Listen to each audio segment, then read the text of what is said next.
Hello, good afternoon, and for those joining from different time zones, good morning, good evening for some. My name is Donald Dare, the Chief Executive Officer of the Pan-African Lawyers Union, and I am delighted to welcome you to the third and final day of our first virtual conference for the year, whose theme was COVID-19 and after, the agenda for the legal profession going forward. We will have two sessions today, as we have had in the other days. The first will focus on constitutionalism and civic space and the role of lawyers in protecting these. And then we'll have a session on restitution of African heritage from capture, essentially, or especially in Europe and the Americas. I will hand over to the session chair in a moment, but before I do that, let me repeat the logistical announcements. So as usual, we have simultaneous interpretation in 4 languages, in Arabic, English, French, and Portuguese. So if you look at the bottom right of your screen, next to the leave button, you'll see the button for interpretation. Please click on it and choose the language in which you'd like to listen and also to participate.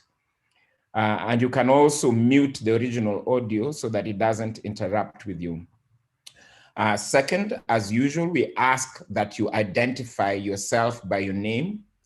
So if you look on the right, on the participant column, if you're not saved with your name, if you're not joining in with your name, please right-click against yourself, your participation, and write in your name so that when we're interacting with you, we know who you are. And when participants are interacting with you, they know who you are.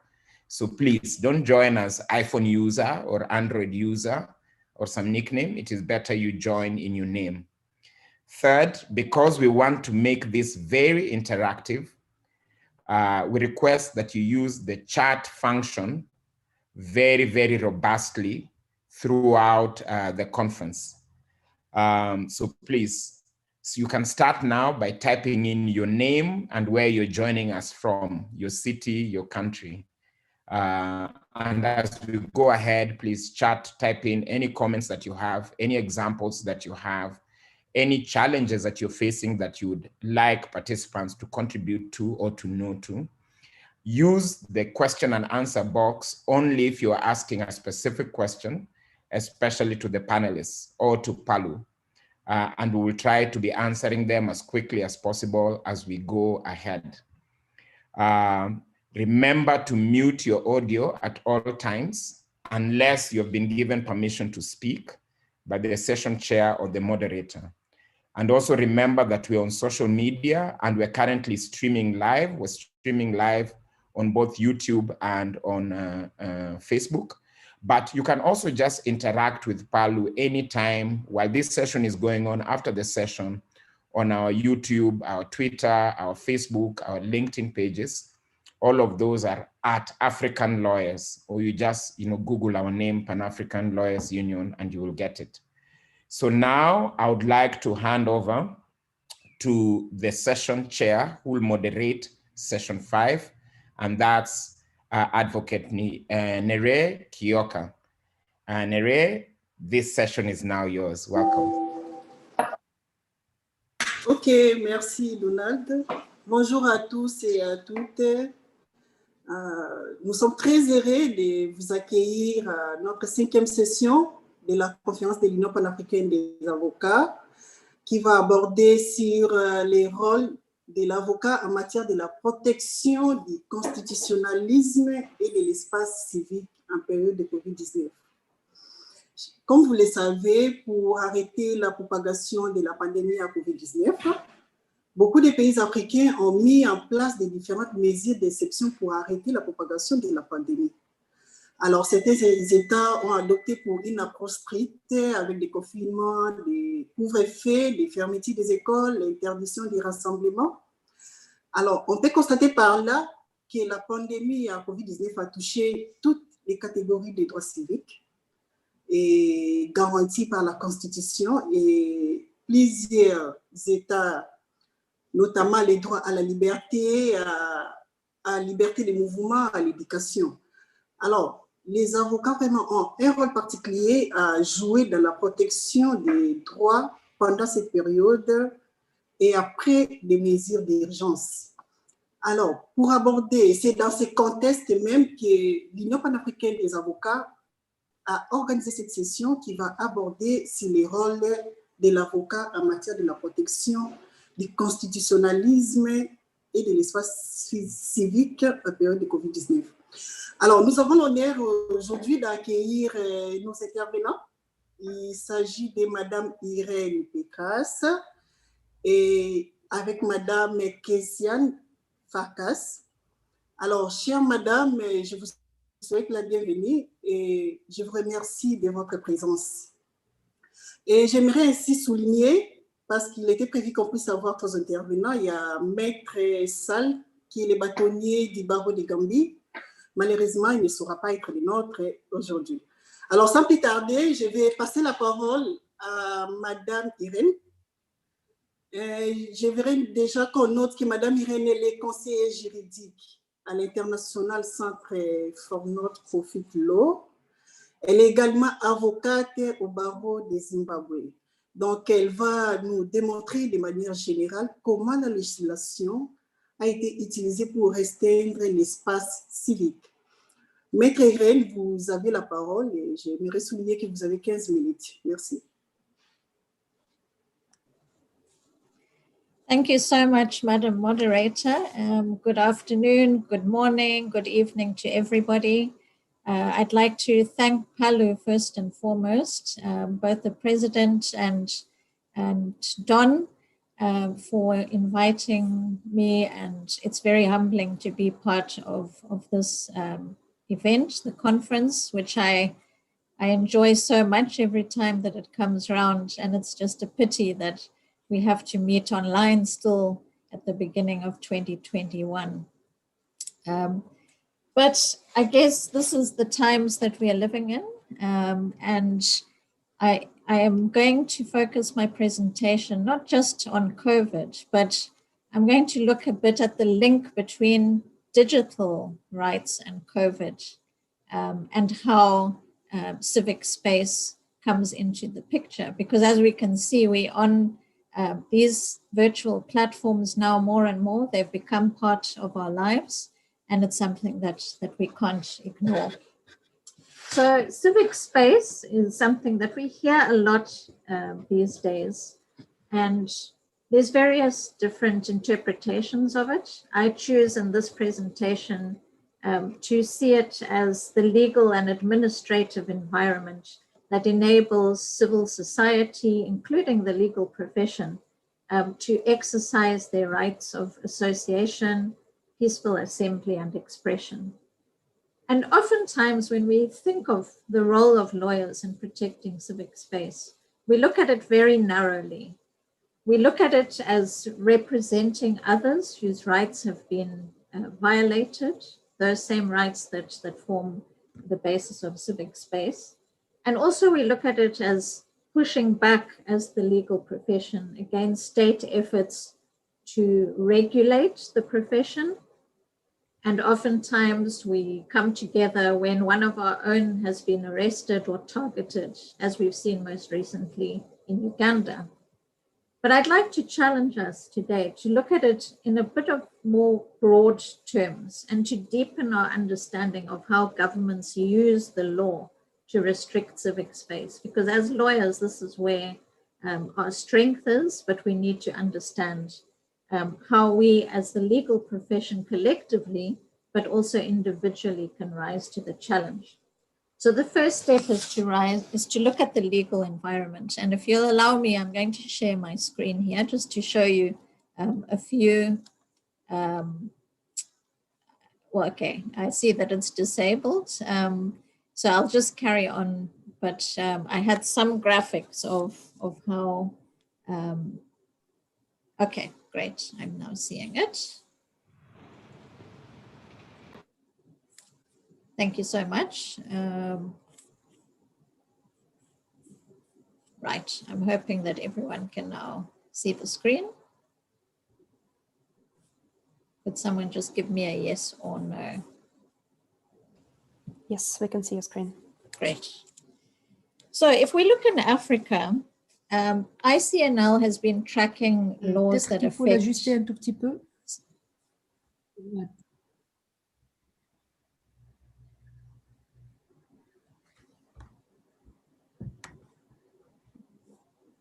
Oui, Right, oui, I hope... merci. Okay. Thank you. Okay. So ICNL has been tracking laws that affect civic space.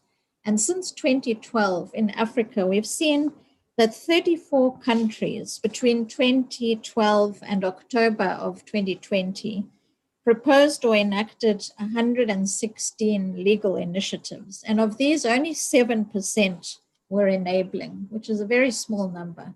93% of these were restrictive.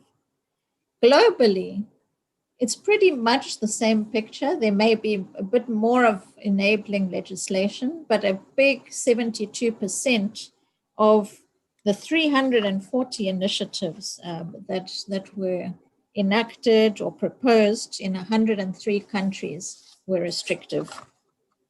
And no region has been spared. If you look at the global picture, every region has enacted restrictive legislation. We've seen it in 91 countries throughout the globe. And so we cannot say that our continent alone is the one that has these restrictive measures. But coming back to Africa, what is the picture like? What types of constraints are we seeing? Between 2012 and 2020, the general picture was that the biggest amount of laws related to life cycle, these are regulatory laws around registration and operation of organizations. This was followed then by expression. 22% of the initiatives impacted freedom of expression, followed then by assembly, cybercrime, and counterterrorism and anti-money laundering laws. And then smaller bits and pieces on surveillance, funding, disinformation. So we see that the digital space only comes in quite low down in the scheme of things, with cybercrime the first to show. But what is the picture when we look from 2019 to 2020? Very different. We see that expression, laws that affect expression have overtaken and are now the biggest types of laws that governments are introducing, ahead now of life cycle. And after that is cybercrime at 14, disinformation and cybercrime with counterterrorism and assembly laws coming in. So we see that as society has become more digitized and we've taken advantage of rapidly developing technology to exercise our rights, so governments have moved to restrict these tendencies. And now we see a lot of regulation online and also on land. The final set of laws or legislation that we need to be aware of that impacts on civic space are those that have manifested more recently, and that's in the time of COVID. Again, here ICNL has been tracking these emergency legal measures which have been introduced, and we've got data on 46 countries in Africa that have introduced these legal measures.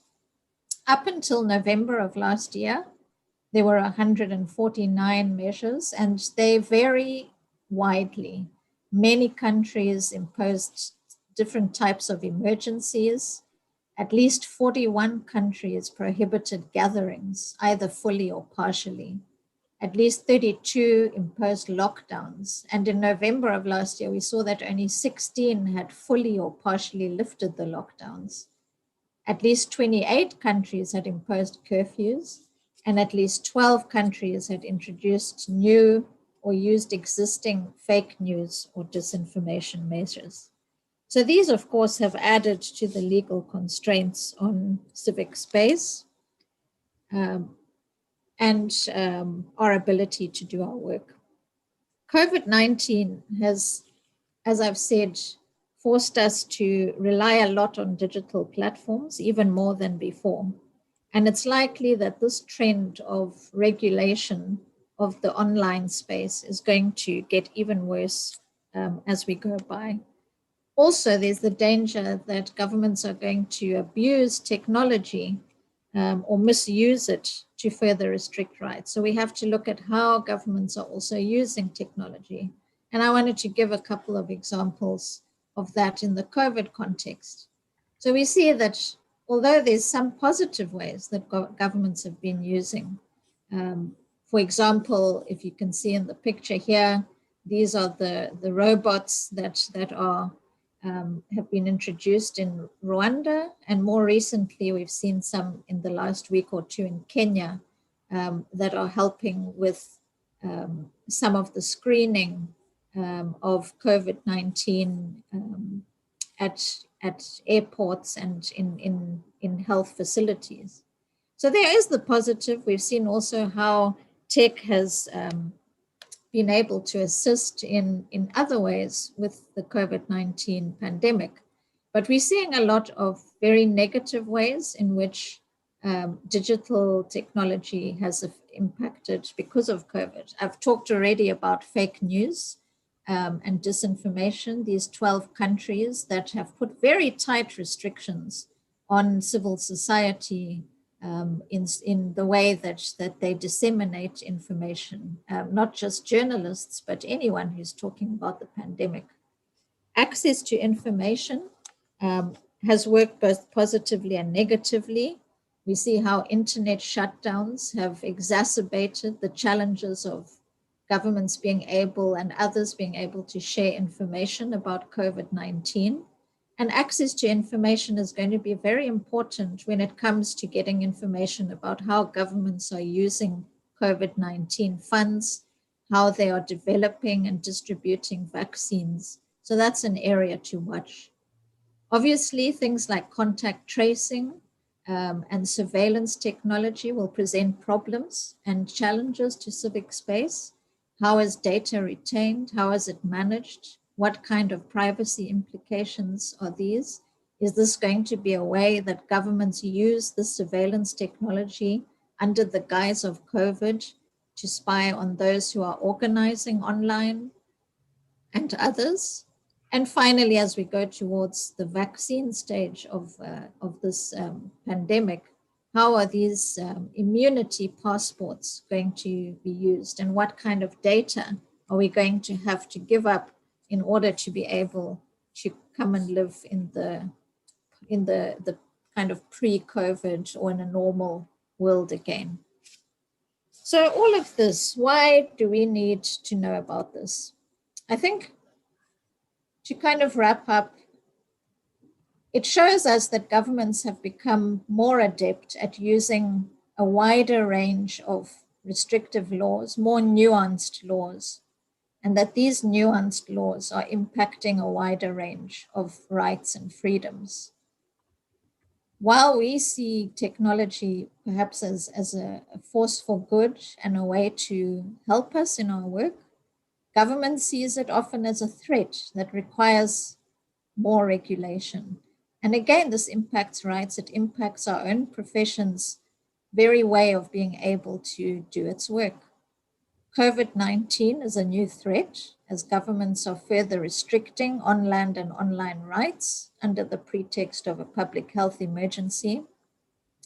And if we as the legal profession don't have the awareness of how these legal frameworks and the way they're being implemented are affecting civic space, we can't adequately respond to protect rights and constitutional freedoms. So I'll end by just providing a couple of suggestions of how the legal profession can better support an open civic space. The first, I think we're seeing rapidly emerging new areas of law. And here we need to build expertise. How do we do this? We need new CLE courses, new professional legal education courses. We need to engage more with universities, with academic institutions, with research institutions, in order to understand these areas and how they impact the law, how they impact the protection of laws in our different countries. Lawyers are better placed to engage in policy and lawmaking. I think it's something that as an organized profession, we haven't done enough. But we have access, particularly through bar associations and law societies, to multilateral institutions, to national level policymakers and lawmakers. And if we use this in a more positive and proactive way, we can point out where these legal frameworks are restricting civic space. One big thing is inputting into norm setting. Since I've moved to this job that I'm in now for the last 4 years, I've realized how much our profession and, in fact, all of our all of us are sidelined, and our voices are not heard in multilateral processes. There is a lot of norm setting that is going on at global institutional levels. Continental, I see that we are progressing, and there's a lot more opportunities. It's a lot more proactive, and we've been able to involve ourselves in that norm setting. But there's other platforms where things are moving very quickly. The regulation of digital rights, the responses to COVID-19, and there we don't have very many voices. We need to organize ourselves so that we're not only influencers in our traditional spaces and on social media, but we are influencers in multilateral institutions. Strategic litigation, obviously, is a continuing strategy. We've seen in a number of different countries how the legal profession has risen to challenge these COVID-19 restrictions, how they have challenged laws that are affecting our ability to share content online. And we need to continue to use these strategic litigation as part of the arsenal that we have. And finally, our involvement in broad coalitions. Sometimes we, as a profession, would like to appear kind of standoffish, or we feel that we have a role which is separate from coalitions. But we see so much now that these things are affecting everybody. COVID-19 has impacted all sectors. Digital technology is impacting the way that all of us do our work. So the more that we can be involved in broad coalitions, we'll be able to better respond to the pandemic. So I think I will stop there. I'm sorry if I went a little overboard, but happy to answer any questions when we have the discussion. Thank you very much, Chair.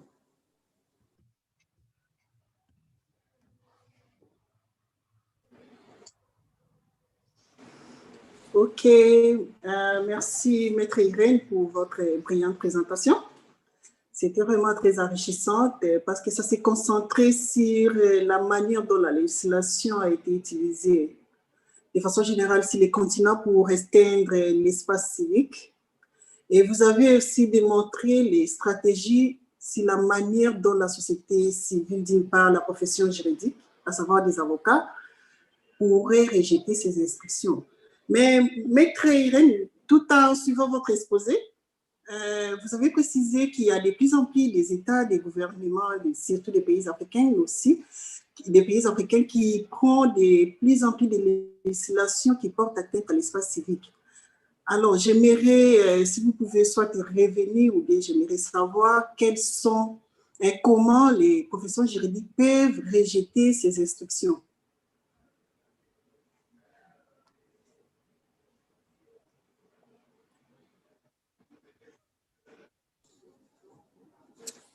Thank you very much. I think there's different ways. One which I had mentioned already is where legislation is already in place. There's need to challenge restrictive provisions, and that's something which has been, the legal profession has been quite active in throughout the continent. I think what we can do is be better about sharing the cases and the strategies we use, and create more of a hub where this information can be stored, and we can have discussions and help each other in kind of defining and putting these cases together. The other way is, before the legislation is passed, we need to be pushing for more opportunities for participation, whether it's in with the executive in developing policy, or if it has gone beyond policy development, then how do we engage lawmakers? Is it through the committees? Is it through the MPs, through public hearings, so that we can try and influence? Of course, we know that by the time a piece of legislation is introduced in Parliament, it's going to be very difficult to change the provisions. So we have to try and get on the bus long before that, when people are conceptualizing the policies around that. And I would just suggest those as a couple of ways that we could help. The main thing really, I think, is to push for increased public participation in these lawmaking processes.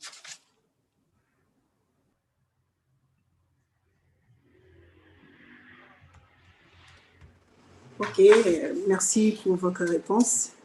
Je voulais aussi enchaîner pour demander quels sont les défis qu'on peut relever lorsqu'une législation est aperçue comme étant édulcorée.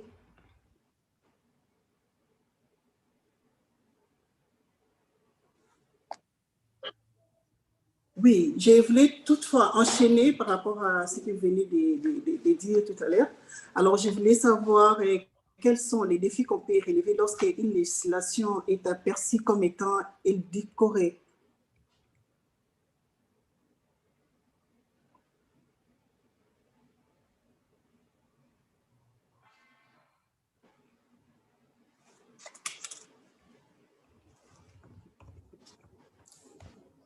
The challenges, well, I think it depends. I'm not sure if I got the question very well.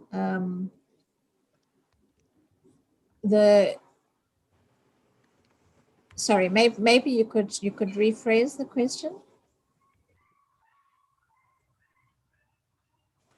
Oui, j'étais en train de dire quels sont les défis qu'on peut relever lorsqu'une législation est aperçue comme étant, disons, moins stricte.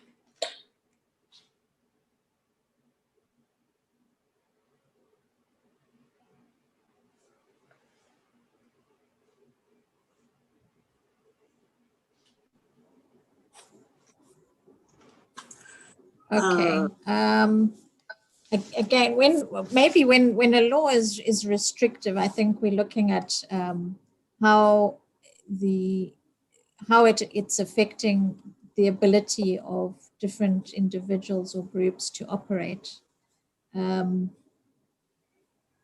not again sure that I've quite grasped the question.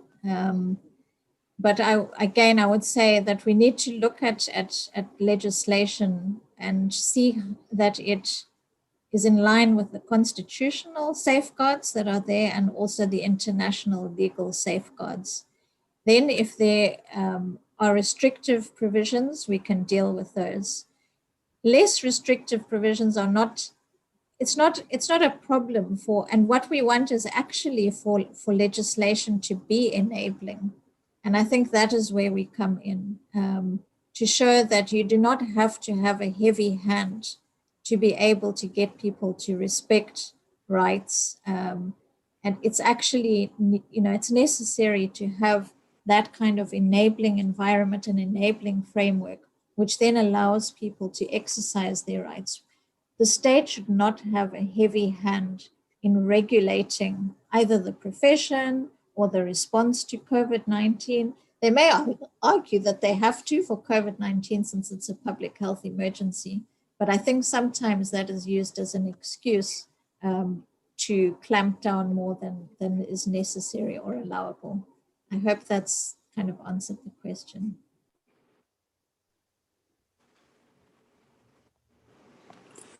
Oui, merci beaucoup, c'est exactement ça que j'ai cherché à savoir. Merci, maître Irène, on va vous revenir plus tard s'il y a des questions parmi les participants. Alors, nous allons maintenant passer à la prochaine intervenante, la deuxième intervenante. Il s'agit de Madame Kezani Fakas. Elle est cadre commercial chez PALU App, une société de logiciels. Et elle va nous démontrer pourquoi il est important dans cette période de pandémie de COVID-19 de connaître des outils informatiques pratiques, dont notamment l'application PALU MES, parce qu'elle a des excellentes compétences à cet égard. Madame Kiziana, si vous êtes là, vous avez 15 minutes pour présenter votre exposé aussi. Merci.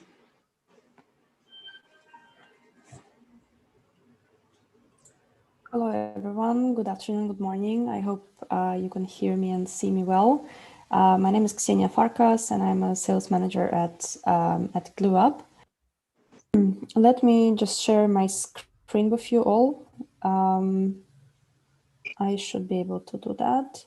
And if you could also please kindly confirm that you are able to see my screen and the presentation, that would be perfect. Yes, we can see it. Amazing, thank you.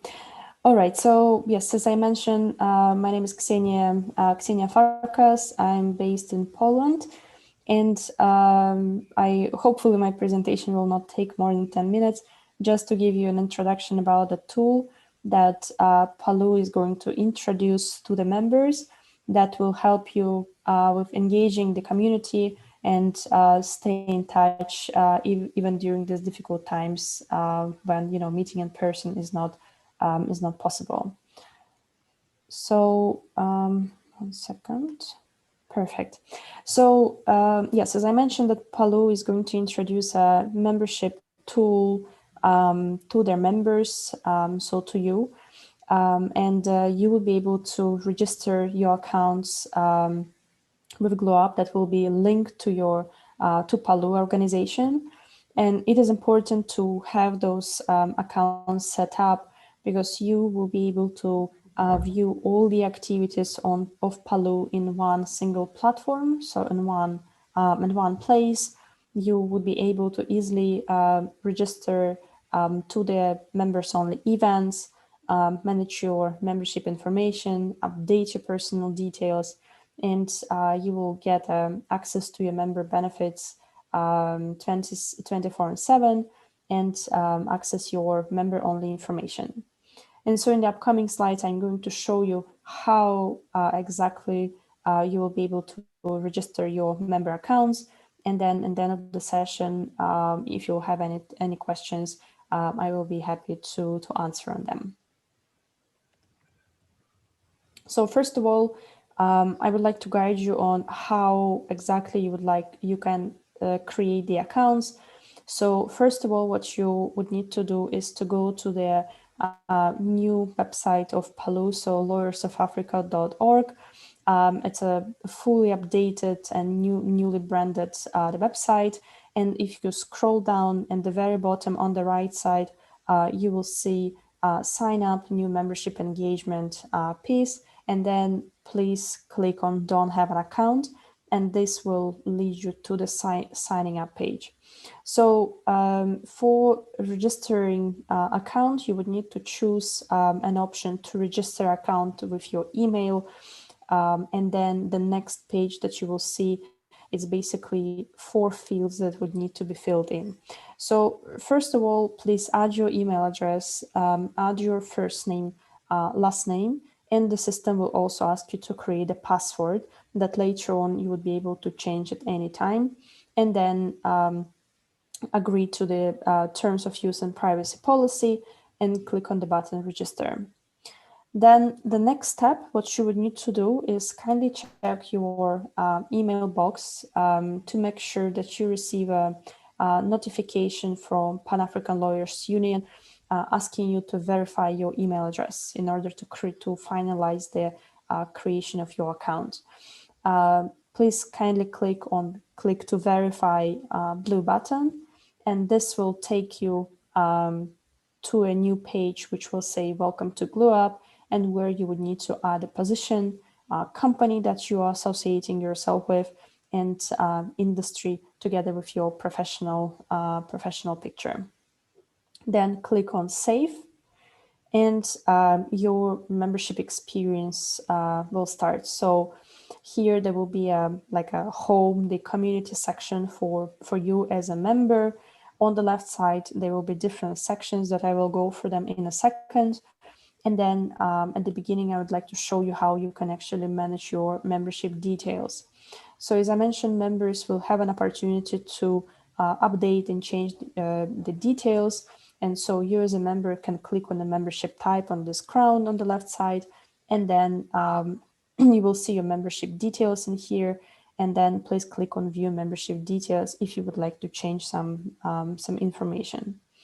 So for individual members, you can simply click on these three dots, and this will the system will ask you to update your information, such as phone number or maybe a company details or the address. And then also if you're representing a company, so a corporate membership, you being a primary member with the Golden Crown, you will be able to update company information respectively. Then another benefit that you'll be getting is receiving all the events at one place, events organized by PALU. Here you'll be able to check all the upcoming events, past events, as well as events that you have already registered to.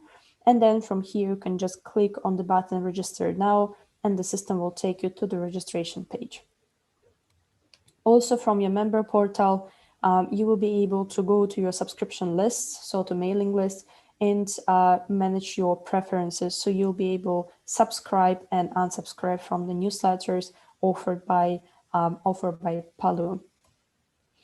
Then another step that we highly recommend to do is to check the community section, basically a place where PALU admins will be creating private and public groups for you, for members, where you'll be able to communicate in the small communities.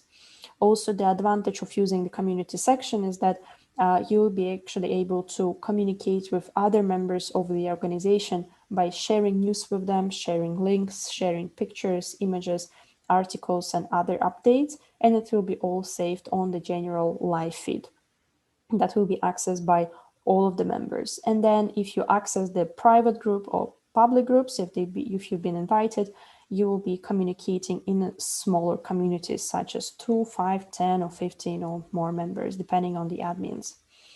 Then also, if you proceed to the members tab under your community, you will be able to exchange virtual business cards with other members of PALU. And then the membership card the business card that you received will be saved under your profile. Another benefit of using a member portal is the possibility of interacting with other members of the organization.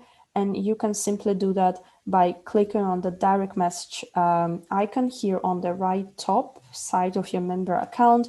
And this will take you to the direct messaging page, from where you can look for a member who you would like to contact and then send a direct message. On top of that, you can also request a meeting with the individual member. And I'm sure that for now, not everyone has the opportunity to meet in person. You can actually use your Zoom private link or any other solution that you are using by adding it to the meeting request. And then member would receive a confirmation email asking if he would like to confirm or decline the meeting. And then the last page that I would like to show you is the possibility that will be announced a bit later is to download PALU mobile application, and you will be able to access all your membership details, register for the events, communicate within private and smaller groups, exchange virtual business cards, manage preferences regarding your subscriptions in one mobile application. So you can access your member portal either from the web, so by logging it through the website of PALU, or by downloading PALU mobile application, and the QR codes to download the mobile application will be shared and announced later. Please let me know if you have any questions, and I believe we will get back to them at the end of this session. Thank you.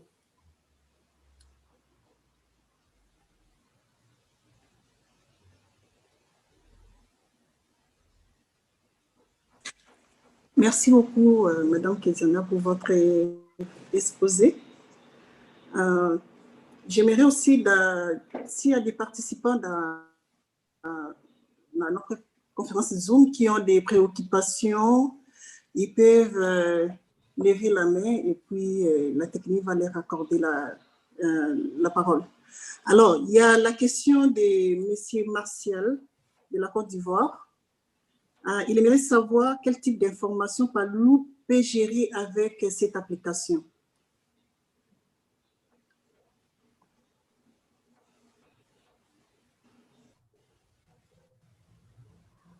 So regarding the training, we'll make sure that we provide PALU with the presentation that can be shared with members on how to manage their member accounts and what are the possibilities within the community. So you as a member will be provided with needed information on how to manage your member portal.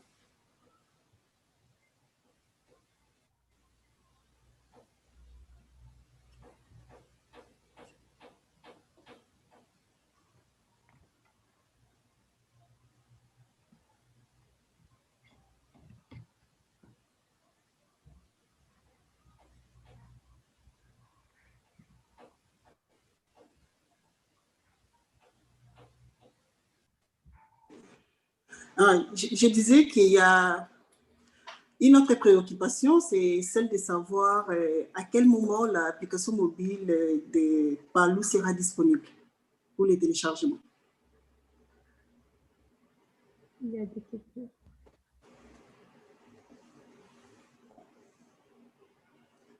Great question. I will check with the team, and we should be able to get back to you regarding this matter after the conference.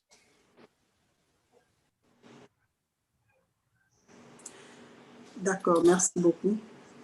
Okay. Et par rapport à des mesures, par rapport à la sécurité des PALU, est-ce que l'application elle est vraiment bien sécurisée?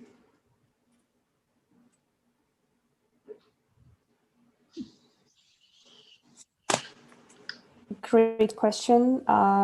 Thank you for raising this concern. Surely the data is fully secured, and only PALU admin staff have access to your data, and the data is stored in Amazon Web Services. And as I mentioned, it is fully secured, and we can provide all the documentation on how the data is stored.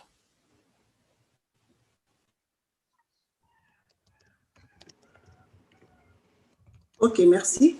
Il y a M. Onesmo Olengurumwa de la Tanzanie qui a demandé à intervenir.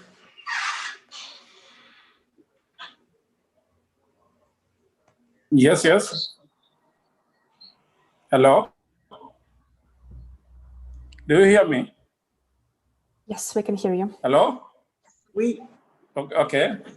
Yes, good afternoon, everyone. For those who are coming from Nairobi zone, time zone, I am Mr. Onesmo Olengurumwa, an advocate of High Court in Tanzania, also the National Coordinator, Tanzania Human Rights Defenders Coalition. Yes, first of all, I would like to thank PALU for organizing such kind of workshops, and ICNL, Irene, for the wonderful presentation. Of course, I want to chip on the role of lawyers and legal fraternity in advancing civic space in the region, particularly in Tanzania. So far, the Tanzania Human Rights Defenders Coalition, which is a network of human rights defenders, has tried a lot to ensure that lawyers and other key actors are brought into the battle or into the field of fighting for our own civic space in our respective countries. Of course, we had some sort of review and see who are the main actors of civic space. And then we found most of the time NGOs have been listing themselves as the key actors in the fight against the shrinking of civic space in our country. But other actors like lawyers, academic communities, and religious groups were always left behind. So in our case, lawyers have actually, in different ways, tried to be a part of the fight against the shrinking of civic space in Tanzania. For instance, through litigation, and particularly public interest litigation, we've actually seen how lawyers have been active in challenging some of these draconian and repressive laws that have been enacted to shrink our civic space. And we've done this through a group of lawyers that were established like 5 years ago. We call it Tanzania Lawyers for Human Rights. So at least those lawyers who are interested or who have been practicing at least around issues of constitution and human rights are now at least chatting together, coming together. And even 2 weeks ago, we had an annual reflection on the future of public interest litigation, and PALU was among the organizers, and there was an active participant of that reflection. So we see that through litigation, lawyers can be very useful when it comes to shaping our spaces, of course, advancing human rights, rule of law, and democracies in our country. If you leave lawyers behind, even through their firms or through the societies like Tanganyika Law Societies or Zanzibar Law Society or EALs or PALU, our fight in the fight against civic space will be useless if we leave them behind. And for Tanzania, we've seen lawyers supporting human rights defenders, sometimes on a pro bono basis, in criminal cases, especially when human rights defenders are vindicated or arbitrarily arrested. From across the country in Tanzania, we've managed to have at least in every region lawyers who are interested in supporting human rights defenders who are at risk, championing for human rights and rule of law through litigation. So they work not only on public interest litigation, but also as representing human rights actors such as individual activists, NGOs, journalists before courts of law whenever those groups are arbitrarily arrested or sometimes apprehended for whatever reason that is associated with the work of human rights defending in the country. What I would like to put as more emphasis on this is that let's find more ways of engaging lawyers in our countries so that they can always be champions of rule of law, democracy, and human rights. At the same time, joining other key actors in the fight against the shrinking of civic space in our countries. We know that, as what ICNL has said, our countries are trying to use laws to both suppress our civic space and at the same time ensuring that all actors of human rights are taken away from the field of human rights. So without using legal mechanisms such as challenging those laws, going to court and challenging some of the administrative decisions that are arbitrary or ultra-vires, and then at the end of the day, we'll be doing a work that will not have much impact on what we want to achieve.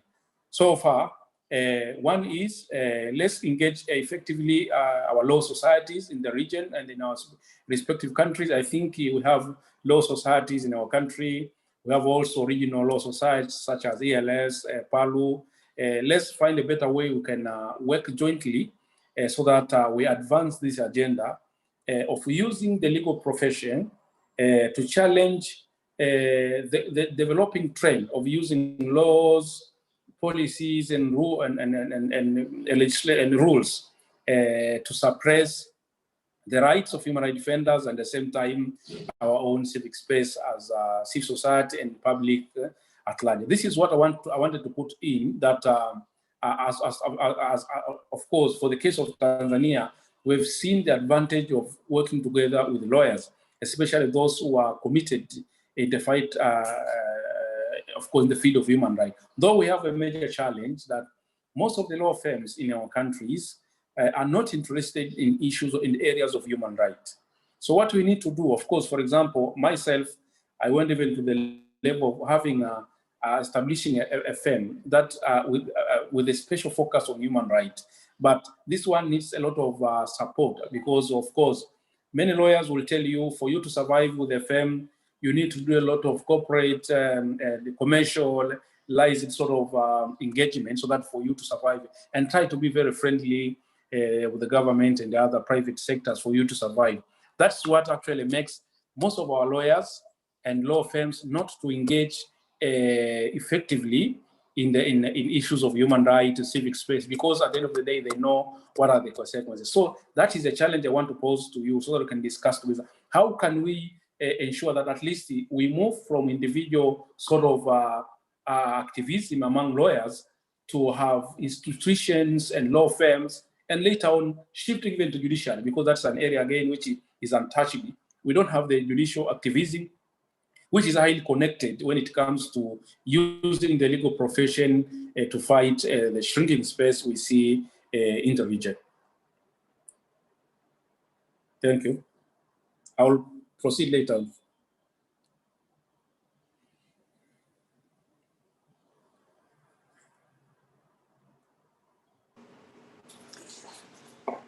Merci, Monsieur Onesimo, pour votre contribution. Maître Irène, je ne sais pas si vous avez des commentaires à faire par rapport à l'intervention de Monsieur Onesimo.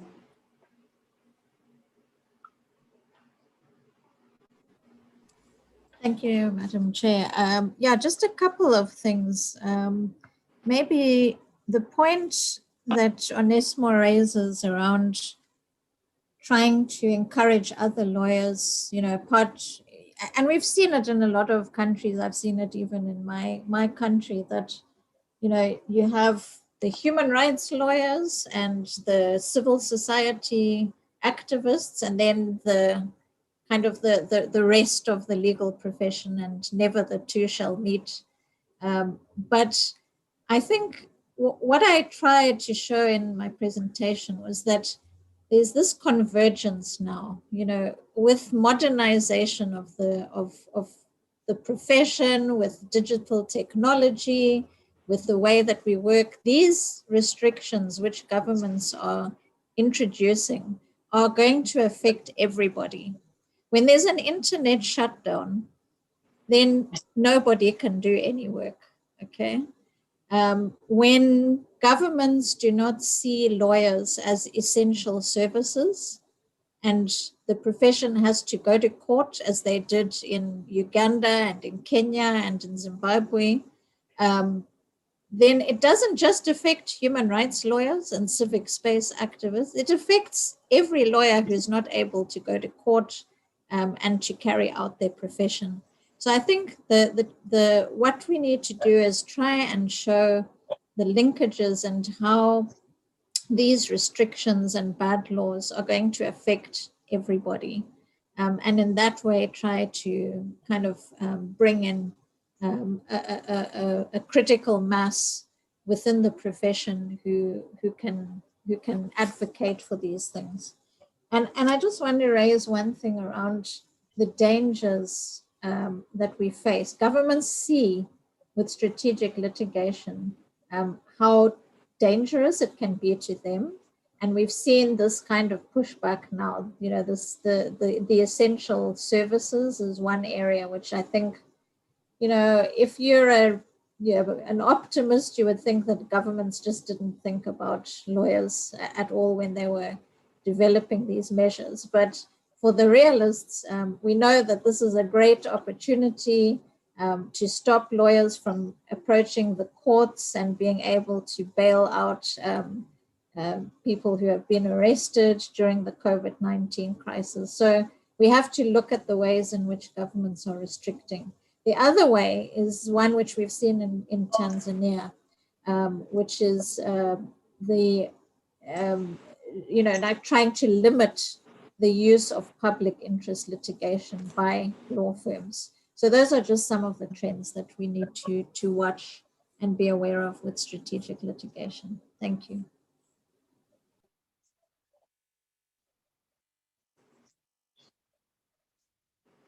Ok, merci beaucoup. Je vais maintenant passer la parole à Maître Donald. Mais avant toute chose, j'aimerais saluer la présence du professeur Maya Salif Fadel, qui est commissaire à la Commission africaine des droits de l'homme et des peuples. Donc, elle est l'une de nos participants aussi. Professeur, je vous salue. Maître Donald, vous pouvez prendre la parole si vous avez des commentaires. Okay. Thank you very much, Chairperson Nere Kioka. I think mine can only be to reinforce, the points that have already been made by Irene Petras, and also the very good comment from the floor by Onesmo Lengurumwa advocate. That part of the challenge our countries are facing is this outsourcing. As citizens, we seem to have outsourced our obligation and our right to fight for our own liberty and our rights to a small group of human rights lawyers, human rights NGOs, and so on. And as we've seen in the countries that have undergone challenges in the recent past, in Guinea, in Malawi, in Mali, in Tanzania, and even in Uganda this year, that these are just too few. We have too few actors standing up for the citizens and too few citizens standing up for themselves. So we really need to get more people to come on board. We really need to get ordinary lawyers who do their ordinary legal practice to feel that it is not just for a few human rights NGOs to stand up for all the needs of society, but we need all of us to be standing each in our own way and preferably working together. We've also noted a trend, and we've been engaging with them, is that 20 years ago, bar associations and law societies were quite active in defending the rights of citizens, in fighting for constitutionalism, for rule of law, for human and people's rights, especially at that time when civil society was mostly banned, and especially non-governmental organizations were not in existence. Luckily, because of the work that law societies and bar associations did then, they contributed to what in many places in Africa we are calling the second liberation, not the second wave, the second liberation. And that helped. But unfortunately, when the NGOs began speaking out, then we saw the lawyers and the law societies kind of retreating back. So we are in a campaign where we're asking bar associations, law societies to go back to their role of working with other actors in society to fight for good constitutions, good laws, and for implementations of these laws, and to push back when laws are violated. So on the part of PALU, we've made this a consistent theme at our annual conferences, the physical annual conferences that we've been having. And that is why we ensured it's also a theme in our virtual conferences, that we discuss these issues, we offer solidarity to each other, we exchange ideas, we exchange contacts, and we work together. So last year, we opened a WhatsApp group for the presidents of bar associations and law societies, so they can give each other information and reach out much more quickly, especially when they need assistance from PALU or from fellow bar leaders. We are pushing the bar leaders to do peer review.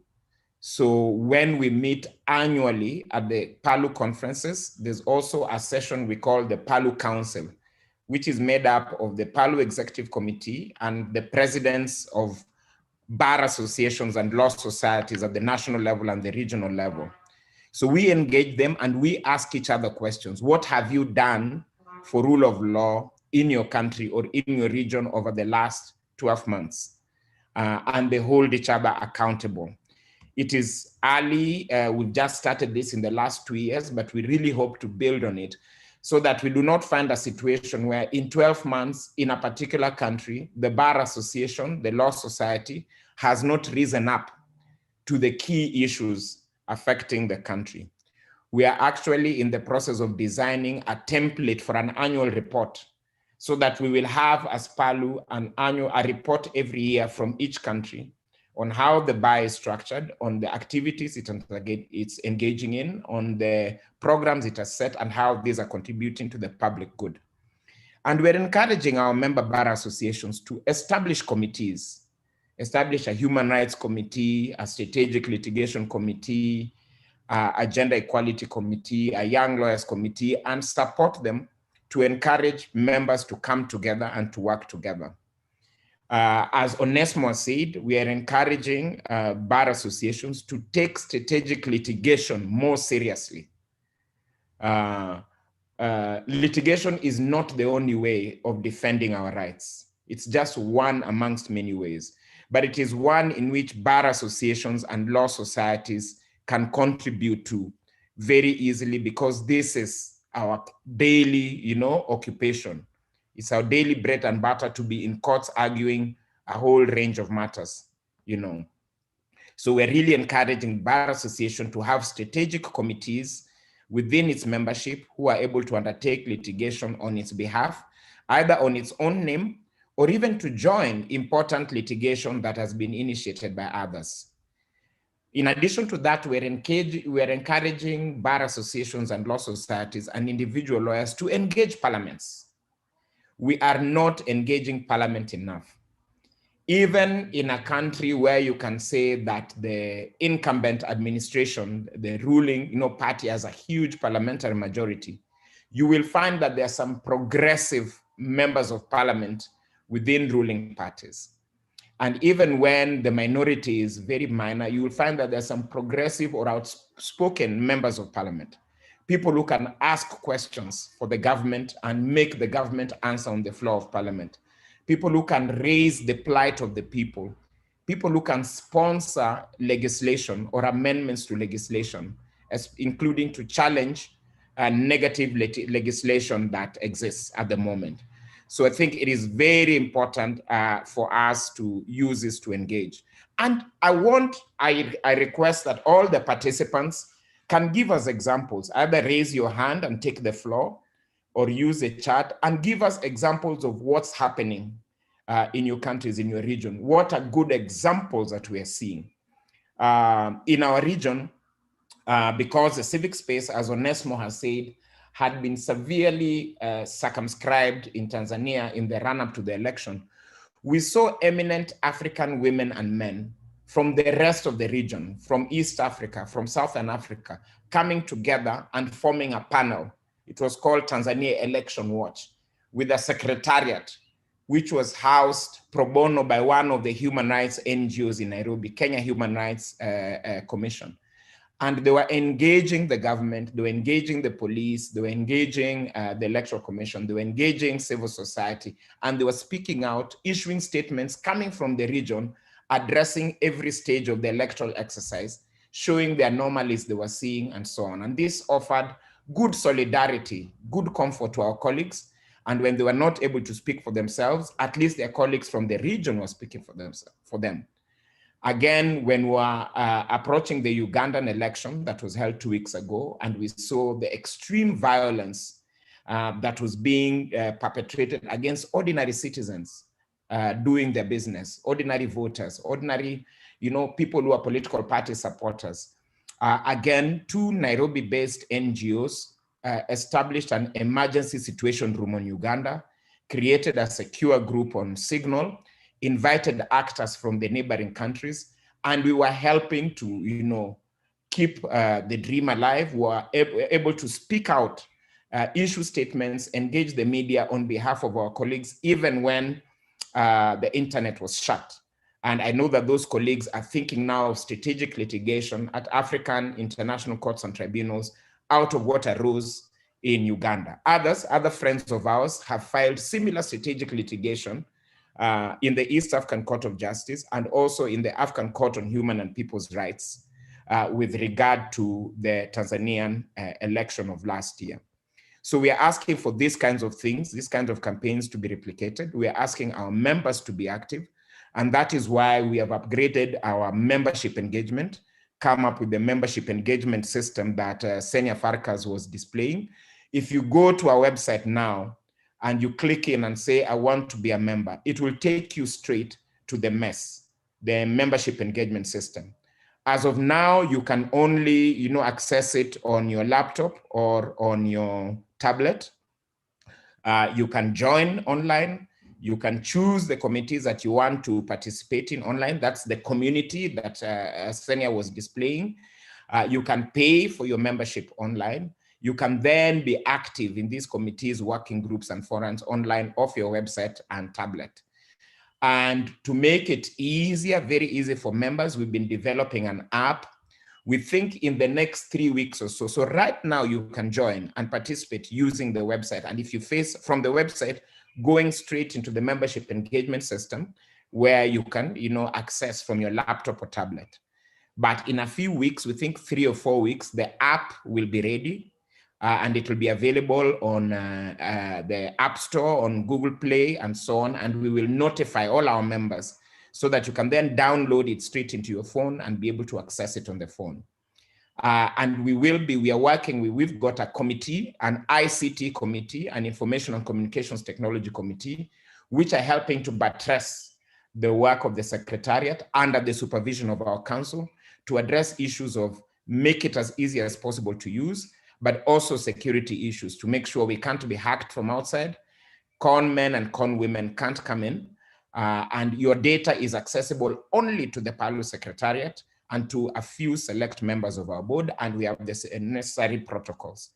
So that is what I wanted to say as of now, Madam Chairperson. I can see that one other colleague, Pasquez Madame, who has the hand up, if you want to allow them at your time. If you have any questions for us, we are available. And I also encourage Commissioner Professor Maya Sally Fadel, if you want to take the floor, or Dr. Robert Eno, just let us know. Thank you.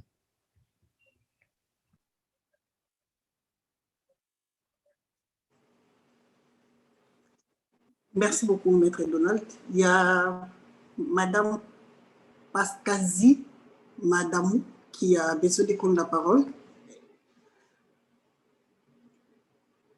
Madame Pascazi, vous avez la parole. Merci beaucoup de m'accorder la parole. Vous m'entendez? Oui. Ok, merci. Donc, je voulais... Yes, we can hear you. Je suis avocate du Rwanda. Je voulais parler comment, ici au Rwanda, on est de la société civile au niveau juridique. Donc, dans notre association qu'on appelle au barreau des avocats au Rwanda, nous avons une journée par semaine. Et puis, les gens sont invités à venir exposer les problèmes. Les avocats sont invités aussi. On s'assied sur la table, on les aide, on essaie d'étudier le cas qu'ils ont, et puis on désigne quelqu'un à les aider à la justice, au tribunal. L'autre chose que nous avons ce qu'on appelle maison d'accès à la justice dans chaque district. Les gens vulnérables, ils vont pour exposer les problèmes qu'ils ont, et puis on les aide aussi à transmettre le litige au tribunal. C'est ça que je voulais partager avec mes confrères et sœurs advocates. Merci. Merci beaucoup, madame. Maître Irène, il y a une question pour vous dans la messagerie des discussions. C'est la question de madame Louise. Si vous pouvez y répondre. Thank you. Thanks. Yes, thanks. And thanks, Louise. It's good to hear from you. Definitely from what we've tracked, there's a lot of constraints or legal measures that are linked to COVID that don't have an end date. And so there's a risk that these are going to be carried over. And we've seen also in other regions that, there's been a creep into ordinary legislation, and governments are taking the opportunity to do things under the guise of COVID. So I think we have to be vigilant on this, and we haven't done as good a job as we could, I think, of monitoring these things in a very kind of clear and dedicated way.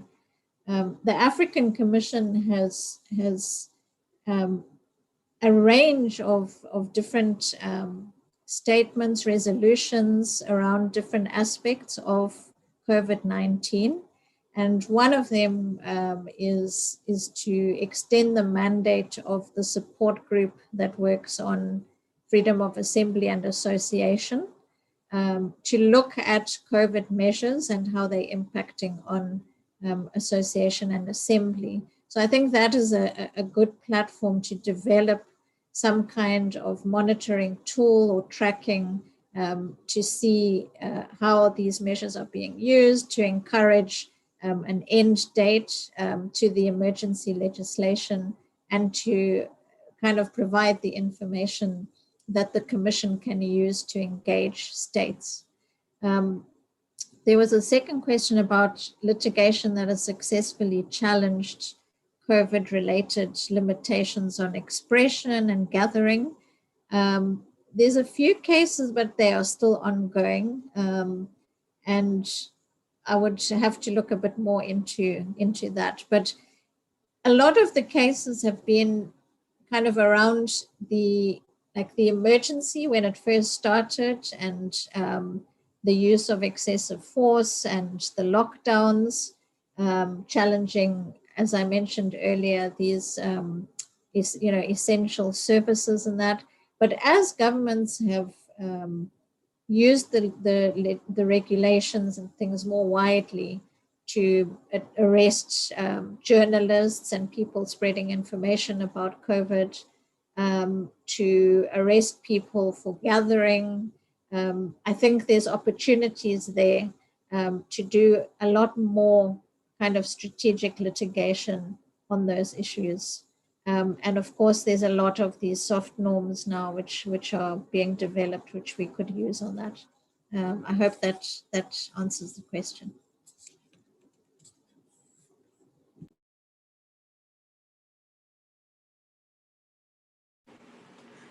Merci beaucoup, maître, pour votre réponse. Alors, nous allons poursuivre. Et cette fois-ci, nous allons donner la parole au professeur Maya, qui est commissaire à la Commission africaine des droits de l'homme et des peuples, pour poser sa question. Merci. Pour sa contribution plutôt. Professeur, vous avez la parole.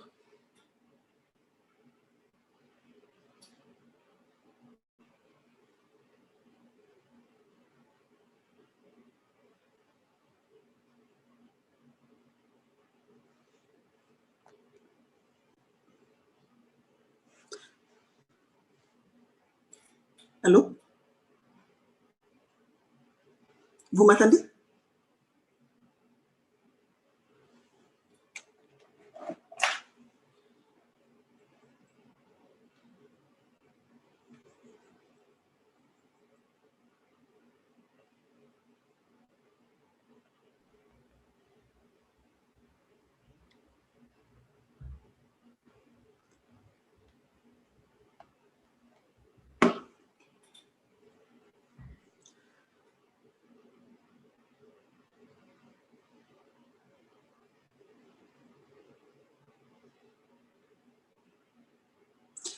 Oui. En attendant que le professeur nous revienne, nous allons passer la parole à la vice-présidente, Madame Fatia, qui a demandé la parole. Merci, Madame la Présidente. En fait, j'ai quelques questions à poser à Madame Irène. Par rapport d'abord aux statistiques qu'elle a avancées concernant les restrictions qui ont été entreprises par 46 gouvernements et qui touchent donc plusieurs droits civiques. Donc, j'aimerais bien d'abord savoir la source de ces statistiques que vous avez bien voulu avancer. Ça, c'est ma première question. Ma deuxième, j'aimerais bien demander aussi son avis par rapport aux restrictions qui touchent notre intégrité physique. Et là, je fais allusion à la question de la vaccination, parce que la vaccination, apparemment, elle n'est pas obligatoire, il est vrai. Par exemple, en Tunisie, on ne nous oblige pas à faire le vaccin, mais il y a des mesures qui, en quelque sorte, qui nous obligent d'une autre manière à faire le vaccin. Lorsqu'il y a certains établissements peuvent, par exemple, obliger que la personne n'accède à l'établissement que lorsqu'elle est vaccinée.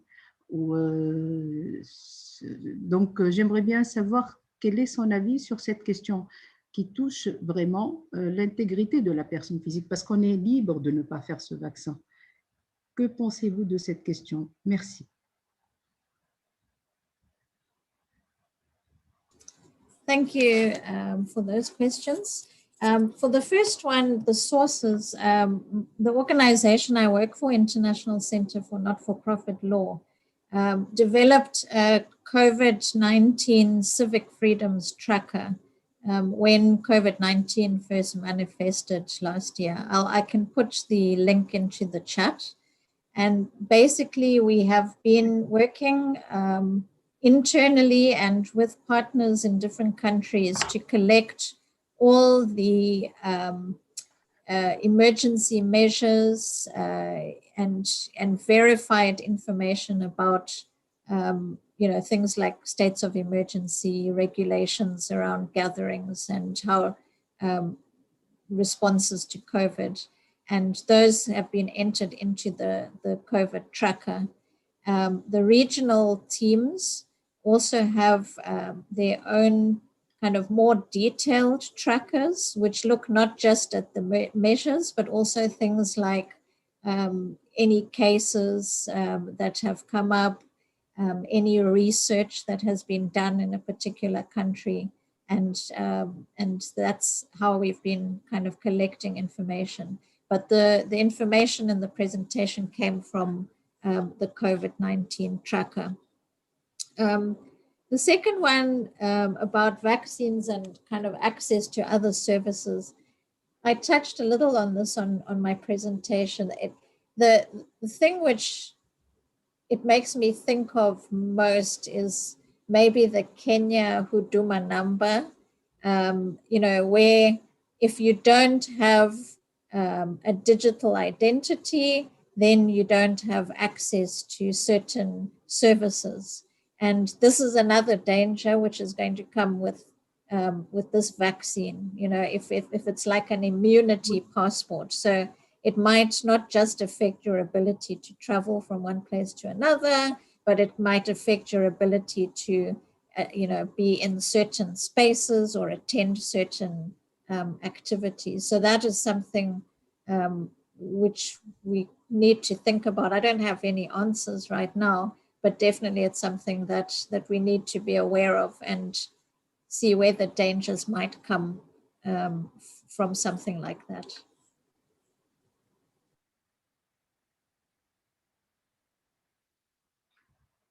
Merci beaucoup.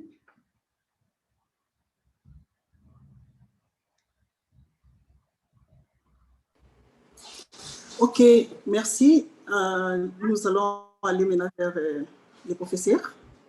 Professeur Maya, oui. Vous avez la parole. Bonjour, vous m'entendez? Oui, bien sûr. Ah, très bien, voilà, donc on a pu avoir accès. Alors, je voudrais tout d'abord saluer tous les participants, les conférenciers. Un salut tout particulier à notre ami Donald Dea et également à vous, Madame la Présidente. Alors, je voudrais également intervenir un petit peu au débat qui était très intéressant et qui nous interpelle sur l'impact justement de la COVID-19 sur la jouissance des droits de l'homme.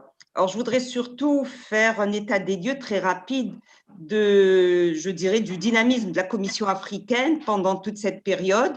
Et cela a été rappelé brièvement par Madame Irène Petras. Effectivement, la Commission africaine a, dès le mois de, je dirais, fin février 2020, adopté un ensemble de résolutions sur justement l'impact de la COVID-19 en ce qui concerne la violation de tous les droits de l'homme. Alors, comme ici, il s'agit surtout d'évoquer l'espace civique, vous pouvez vous rendre sur le site de la Commission et vous verrez que jusqu'à présent, nous continuons encore à interpeller les États qui, d'une manière directe ou indirecte, apportent des limites aux droits, notamment tels que la liberté d'expression, la liberté de manifestation, lorsqu'il y a eu un usage excessif et abusif de la force. Et je voudrais ajouter aussi qu'en plus des résolutions adoptées par la Commission africaine des droits de l'homme et des peuples, par les 11 commissaires selon leur thématique, il y a eu également un ensemble de communiqués qui ont été pris en charge par les différents commissaires et adressés à des États, soit par rapport à une liberté ou à un droit fondamental, soit par rapport à des situations générales. Et n'oublions pas également qu'au cours de notre 67e session précédente, entre le mois de novembre et décembre, il y a eu également des panels de discussion sur les restrictions des droits de l'homme en Afrique. Et je voudrais surtout évoquer le rôle joué par le commissaire en charge justement de la liberté de réunion et de l'espace civique, le commissaire Rémy Ngombo, qui a eu à intervenir de multiples manières à l'endroit des États qui continuaient, malgré je dirais, toutes nos résolutions, donc des pays qui continuaient à restreindre cet espace civique. Alors, par contre, si on doit se projeter sur les mois à venir, je voudrais peut-être inviter le PALU et notamment Monsieur Donald Dea, puisque vous savez que vous avez un statut d'observateur, je pense, auprès de la Commission africaine. Je vous inviterai qu'en perspective de la 68e session, de la Commission africaine qui va avoir lieu entre le mois d'avril et le mois de mai, encore en format virtuel. Je vous inviterai peut-être à organiser un panel de discussion, puisque les États seront également présents, même virtuellement, mais on a quand même un grand nombre de participants. Donc, d'organiser un panel et vous mettre en contact avec le commissaire Rémy et même la commissaire Djamessina, qui, elle, également, est en charge de la liberté d'expression et d'information, et organiser un panel autour, justement, de cette thématique qui est très, très importante et qui continuera encore à courir tant que nous sommes en phase de crise sanitaire. Et je pense que ce serait très important à la fois d'interpeller les États au cours de cette session, de voir également quel a été le rôle dynamique de toutes les organisations de la société civile, que ce soit notamment les juristes, que ce soit les universités, les ONG en charge justement de ces questions. Donc là, c'est vraiment une invitation que j'adresse au PALU de pouvoir rendre public notamment toutes ces préoccupations et d'interpeller encore une fois les États qui seront présents à la prochaine session. Et rien ne vous empêche également d'adresser aux différents commissaires qui sont en charge notamment de thématiques ou même en charge de mandats pays, de les interpeller pour peut-être intervenir par le biais d'un outil que nous utilisons souvent, soit le communiqué, soit l'appel urgent, lorsqu'il y a effectivement des allégations de violation des droits de l'homme. Et comme je le dis encore une fois, j'insiste, pendant cette crise sanitaire. Merci beaucoup de m'avoir donné la parole et merci encore pour cet important événement. Malheureusement, je n'ai pas pu assister aux journées de mercredi et jeudi. J'avais d'autres charges universitaires. Mais aujourd'hui, comme c'est férié en Algérie, c'est le vendredi, donc je peux me permettre de suivre vos travaux. Merci beaucoup. Merci, professeur, merci. OK, c'est ainsi que nous arrivons à la fin de cette session. À raison du temps, nous sommes obligés de mettre fin à la présente session.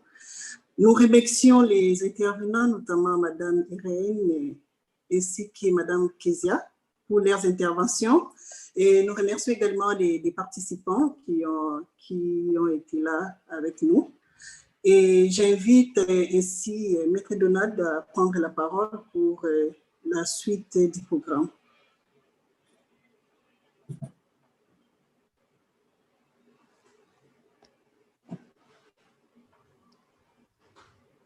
Thank you very much, our colleague, Nicole Kioka Advocate, for very masterfully chairing the previous session and actually allowing space for a number of participants from the plenary to address the meeting directly. We appreciate that. I have to apologize on behalf of our colleague, Portia Comeneta Allen, who was supposed to chair this next session. She formally was a member of staff of PALU at our secretariat in Arusha. She was the specialist in charge of partnerships and fundraising. And then she's moved on into consultancy, but remains a strong friend of PALU. She helped set up actually both of today's sessions, and she was supposed to chair this particular one. But unfortunately, she's operating from Uganda now, and the quality of the internet has been quite bad. You might remember on the first day, on Wednesday, we had a presentation from the president of Uganda Law Society, Fiona Nabasa Wall, Madam Fiona Nabasa Wall, and we could barely hear her.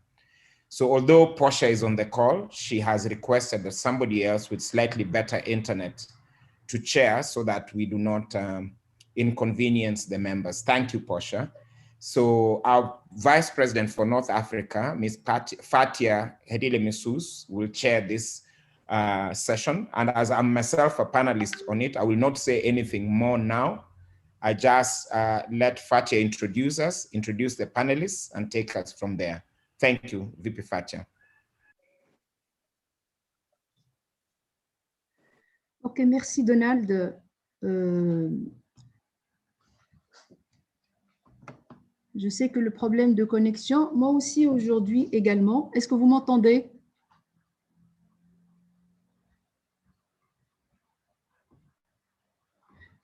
Donald, est-ce que vous m'entendez? Yes, we are hearing you, and we are also getting the simultaneous interpretation. Go right ahead. Alors, d'accord. Je peux alors reprendre. Qu'il me soit d'abord permis de nouveau de souhaiter la bienvenue à tous les participants et ainsi que les orateurs pour leur intervention enrichissante. La 6e session concerne la restitution du patrimoine africain des captures américaines et européennes. Il s'agit là d'une conversation avec des avocats et d'autres acteurs clés. J'aimerais bien présenter donc les orateurs, les intervenants. J'espère qu'ils ont une bonne connexion. Alors, la première intervenante, il s'agit du docteur Madame Monica Anna, qui est doyen fondateur de l'école d'archéologie, du patrimoine culturel, de l'Académie arabe des sciences, des technologies et du transport. Et également Madame Wani, excusez-moi la prononciation, Monsieur Waikoa Wankoik, il est le directeur du contentieux du Open Society Justice Initiative. Donc, qui vont nous faire des interventions concernant la restitution du patrimoine africain des captures américaines et européennes. Je ne m'attarde pas davantage. J'aimerais bien céder la parole à Madame Monica Anna si elle m'entend bien là. Madame Monica. Yes, hello. Bonjour Madame Monica, je vous cède la parole. Vous avez Donc, 20 minutes pour maximum pour nous présenter votre intervention. Merci, Fathia. I'm sorry, I will have to explain in English because I think my French is not, it's quite rusty. Oui. So I will present in English. Oui, je vous en prie, allez-y. Il y a les traducteurs qui assurent. Okay, we have, well, first I want to talk about the idea of collecting. And I always like to choose this image of Donald Duck and Uncle Scrooge, where Uncle Scrooge was collecting for the sole idea of his own pleasure. And I think this does not change from the cartoon that we used to read as children and the unjust realities of Western museums today. So I would like just to start my talk with this mental image of collection. That collection, collecting for private collectors or collecting for museums is not very different from what Uncle Scrooge was doing. Well, particularly in Egypt, the West, when they discovered Egypt, of course, through the Napoleon expedition and so on, they created this idea of the Orient. So Edward Said, the famous Palestinian philosopher, wrote his book Orientalism on how the West has appropriated Egyptian, and not just Egyptian, I mean, most of the culture of the other. The West also tried to appropriate ancient Egypt. So in a way, we always say they've whitewashed ancient Egypt, that ancient Egypt is out of Africa. It's disconnected from Africa. It has connected to us, the West, through the cultural connection with the ancient Near East and with the classical culture in the Ptolemaic period.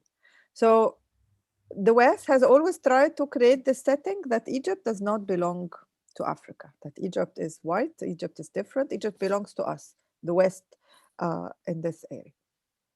And of course, with the Napoleon expedition, the West want to believe that they have discovered ancient Egypt, that they have discovered our past. And that's why they also have the right to keep part of this past within their museums, and to feel that we Egyptians maybe do not have a relationship, a cultural relationship, unlike many other cultures with the ancient Egyptian past. And so we, the West, we discovered and we studied these objects, and so we deserve to continue keeping them in our museums.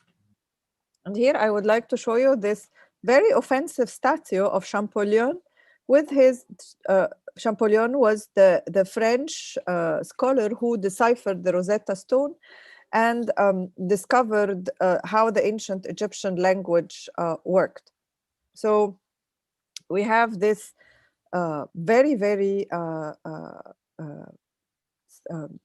offensive statue where Champollion is stepping here on the head of a pharaoh.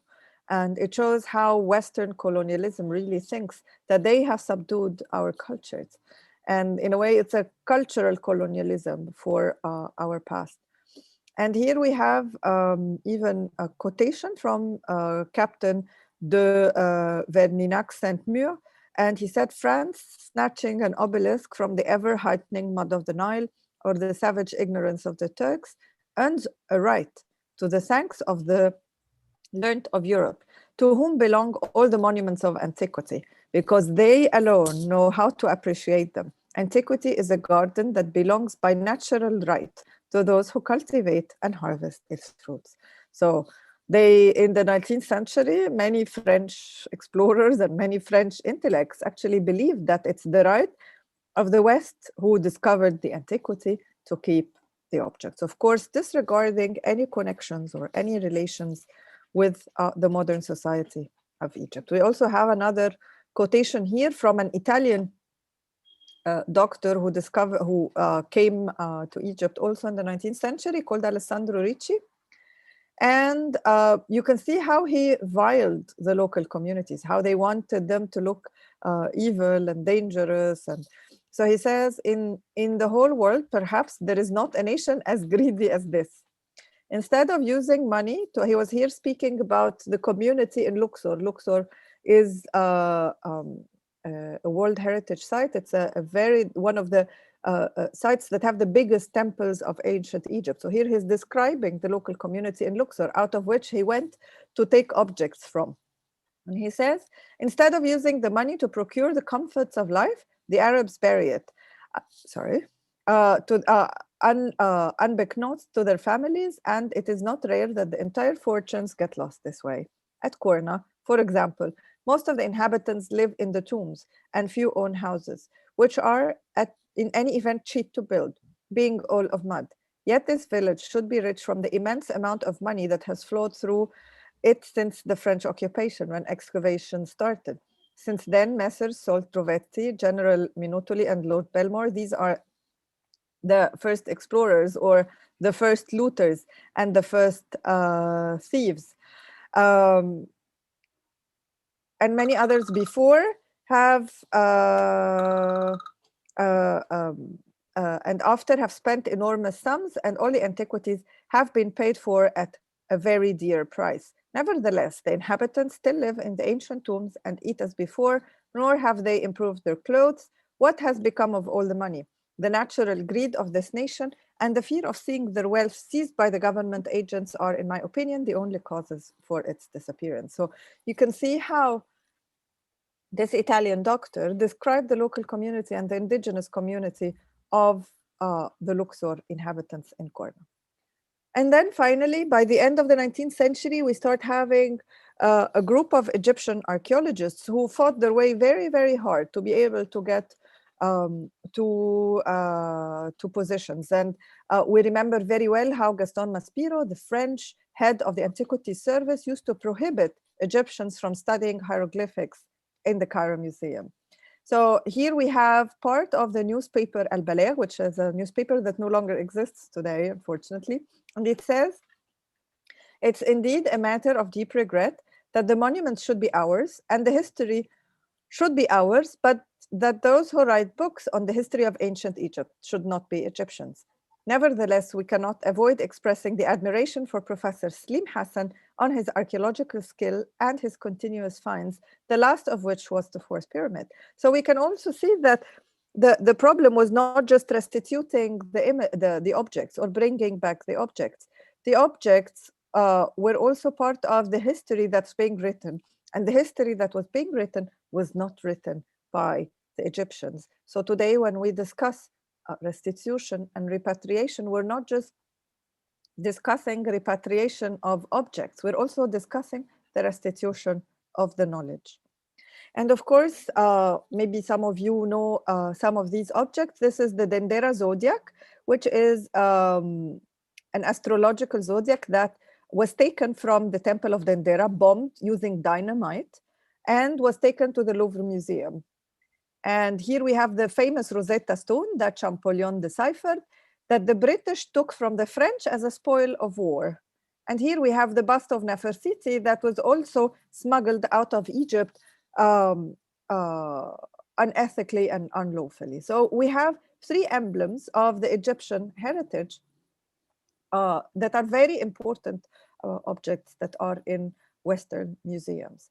And then Western museums then discuss but we have these universal collections. It provides accessibility for everyone. But this is really a false statement, because who are these objects accessible for? Only people who can afford a visa and a trip to London, or a visa and a trip to the Neues Museum in Berlin, or a visa and a trip to the Louvre Museum. So again, this idea of universal museums is very unequal, although they continually preach that we are open for everyone and we provide everyone access to the different cultures. And then we have this Western idea continuously that we have saved those antiquities. And we have this also that was perpetuated in Western films. You see here the Indiana Jones, the white professor who's continuously trying to save these antiquities from evil local cultures and local populations.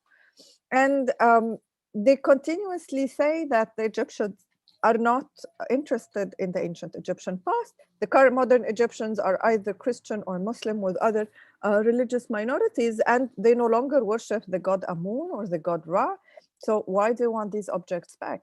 And they continuously say, look at the modern art, even on the graffiti of the streets, and you will see how ancient Egypt is very much alive within the modern Egypt. And you can see here one of the graffiti in Muhammad Mahmud Street, and it says in Arabic here, when I first opened my eyes and before my mother knew me, they applied kohl in my eyes, reaching my temple so I can look like your statues. And it shows how up until today, which is an ancient Egyptian tradition, which is putting kohl, or this black eyeliner made of incense and oils, to all children so they open their eyes. And men and women in ancient Egypt both wore makeup. And up until today, little boys and little girls would also have kohl. So because they say it has some antiseptic features to it. We also have a Coptic minority in Egypt, and we can see the continuation between the Ankh sign in ancient Egypt and the modern Coptic cross, such as this image. And we have here also many relations between ancient Egypt and modern Egypt through that. And you can see here, even when Egypt went to play in the World Cup, there was an artist who tried to replicate the images of the different football players as the famous Fayum portraits. These were pagan portraits only in Egypt, and particularly in the Fayum area, of normal people, of course, who could afford these images. And you can see, of course, here the famous Muhammad Salah being portrayed as a Fayum portrait. So it shows how Egyptians are also very invested in their past, even if they do not necessarily have this direct cultural continuity to it.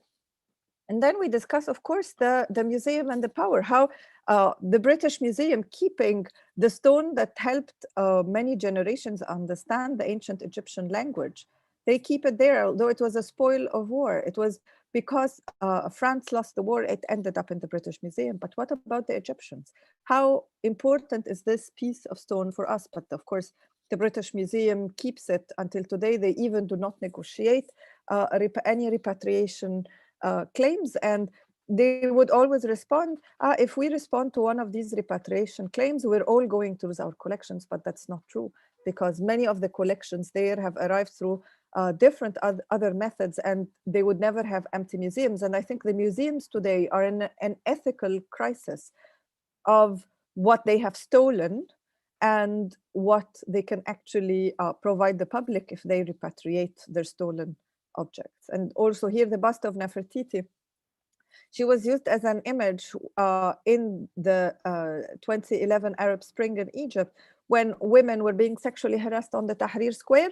They started doing this graffiti that women are strong and they can go out to the square and they can fight their way. Although Nefertiti was thousands of miles north of Cairo, but still the image of Nefertiti as this strong woman was very present in Cairo and in Egypt. And of course, we have the Macron decision to return Africans' heritage, which was fine, was very well accepted by many circles, but they insisted that Egypt is not really Africa. We want to keep the Egyptian objects. We cannot return them back. And of course, as much as the discourse was going forward for the Benin bronzes and other African objects, the discourse was completely absent from Egyptology circles, because, well, the Egyptians today are different from the Egyptians who produced these antiquities. So it's very important to put Egypt in the heart of the African restitution discourse. And we were very thankful for the Open Society, because this is my team of researchers. We have started creating an inventory list through a database of all the objects that left Egypt in the 19th and 20th century. It's a huge project that's funded by Open Society. We're working with the University of Oxford, with the University of South Africa, and we hope to create this inventory list that then Egypt would take to apply to receive back their objects. You can see here we have created the database. The way the database works is that we have a political science team who are working on the legal aspects and the legal parts of the leaving of the objects. Of course, thousands of historical documents that they're working on. We have, of course, the computer science team who for the first time are creating this inventory list that can carry the archaeological data and the legal data of the different objects. And and then we have afterwards the archaeological team who are working on creating predefined lists of historical data, and not just for ancient Egyptian objects. We actually think that this idea of Western museums only showing ancient Egypt as a separate entity is very colonialist. So we're working on ancient Egyptian material, Christian material, Jewish material that was smuggled from Egypt, Islamic material, contemporary objects, any objects that were basically taken out of Egypt under colonialism or even under modern looting, because we believe that this idea that Western museums created, that it's fashionable to keep objects, have still continued until today. And we in Egypt witness looters using children, for example, to still go around and loot the different objects. And we have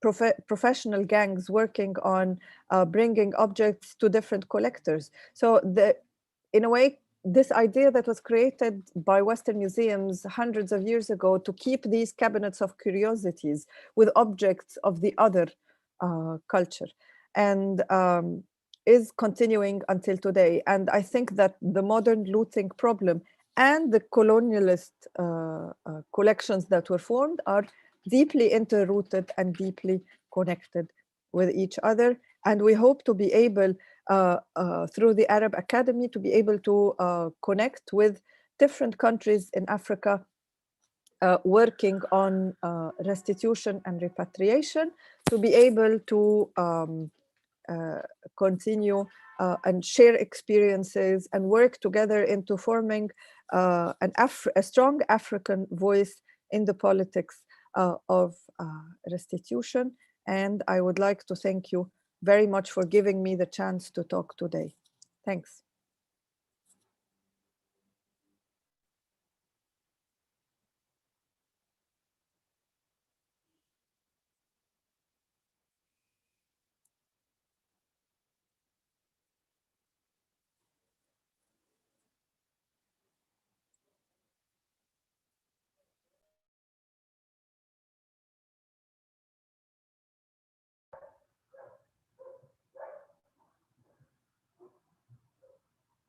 I think Vice President Fatia, you're still on mute.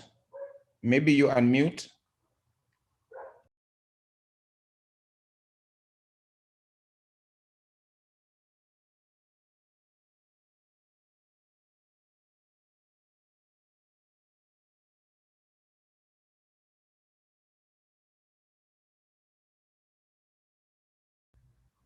Voilà, est-ce que vous m'entendez maintenant? Parfait. Merci Madame Monica pour votre intervention. Et vous avez évoqué tout à l'heure la promesse d'Emmanuel Macron pour la restitution. Vous avez dit, donc, concernant la restitution du patrimoine culturel africain. Et ça, je pense qu'il a donné un nouvel espoir aux Africains dans la quête de restitution de leur patrimoine. Alors, et vous avez dit aussi qu'il y a une équipe juridique qui travaille sur la question, donc comment mettre en œuvre effectivement les modalités de restitution du patrimoine. J'aimerais juste rappeler que peut-être on doit s'appuyer sur la Convention du droit sur les biens culturels volés ou illicitement expropriés, adoptée le 24 juin 1995 à Rome. Est-ce que c'est cette convention que vous mettez en œuvre que vous avez fait valoir pour mettre en œuvre effectivement les modalités de restitution des biens expropriés? Est-ce que l'équipe juridique qui s'occupe maintenant de la restitution du patrimoine africain a mis en application la convention? Ou est-ce qu'il y a d'autres textes juridiques sur lesquels vous vous appuyez?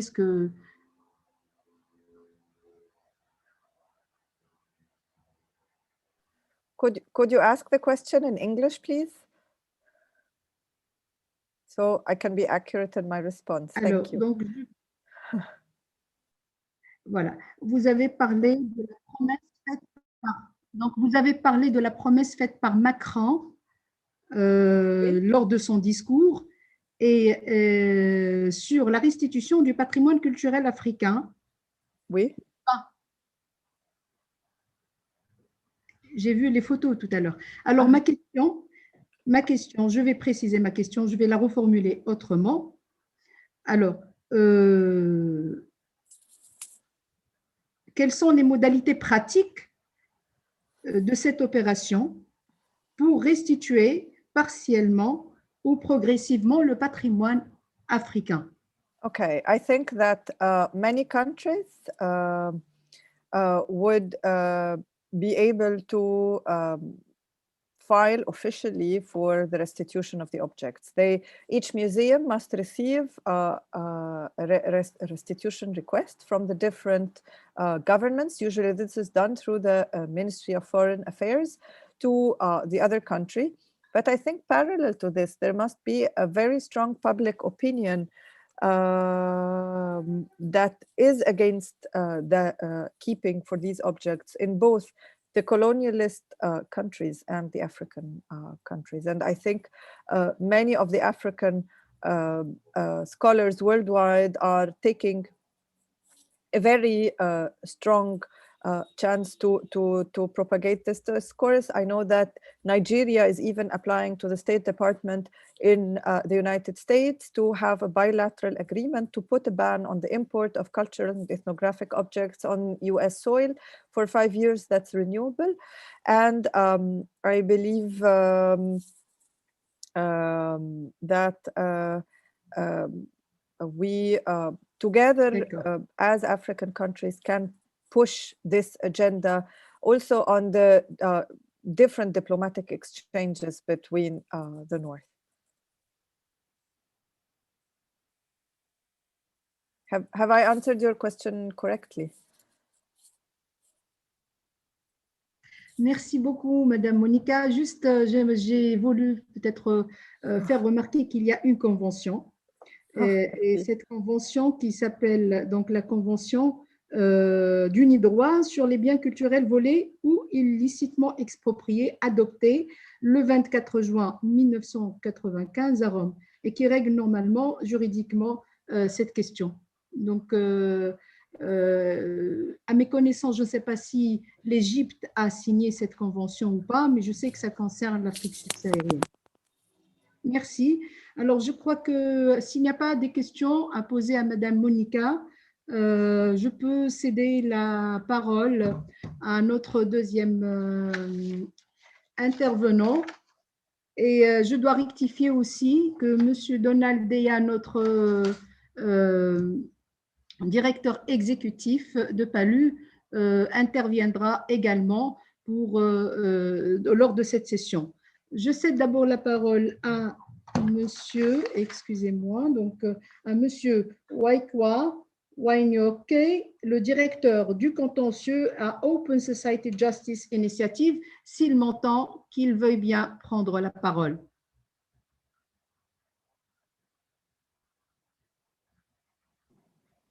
Thank you very much, Madam Vice President. Excusez pour la prononciation de votre prénom.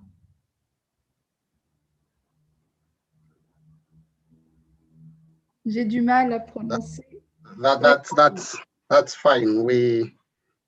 I also have quite a number of names I can't get right, so that's okay. I just wanted to share my screen, and I hope people can see it. Oui. Thank you. So I want to start by just introducing myself. I'm Waikwa Wanyoike, and I work for the Open Society Justice Initiative, which is part of the Open Society Foundations. Dr. Hannah just spoke about briefly about Open Society Foundation. We've actually been collaborating with PALU, and this has been an exciting project. I've been asked to speak about what litigation strategies the African lawyers might want to consider in relation to restitution and repatriation of art. So that's what I'll be speaking about. I'm not a technical expert on art restitution like Dr. Hannah. My area is strategic litigation, so it's just sharing ideas for people to think about that they may want to deploy. And just to start, the first question is, what can we hope to achieve using litigation in this area? The first thing I think is just trying to get or to put a lot of pressure on governments. We've seen disparate efforts by African governments to try and get their art restituted. But there hasn't been very coordinated efforts, and in some countries there is no efforts at all. So we think litigation can inspire some of the pressure that we need to put for governments to engage. Both the African governments, but also governments or states where some of these artifacts are being held. And so I'm proposing three sort of broad litigation categories that we may want to consider in terms of cultural restitution. The first one is litigation that just tries to get or to challenge how the cultural artifacts were acquired. The second is litigation that targets the host state where the artifacts are to try and facilitate restitution. And the third is litigation either mandating or pressuring African states to pursue actions of restitution. So let me start with the first option, and just to say before 1899, there probably wasn't much of a law that one could rely on in terms of showing that taking of art and artifacts was illegal. And so 1899 is important because that's the first time that we get a convention that is outlawing things like pillage. And so one has a basis in law to argue that taking of arts is illegal. Pre-1899, obviously one can face the question under what legal regime would you be acting under. And since then, there has been quite a number of other conventions. I think, Fathia, you are referring to some of these, whether it's the 1907 coming all the way to 1954, and even much more recent conventions and other legal instruments.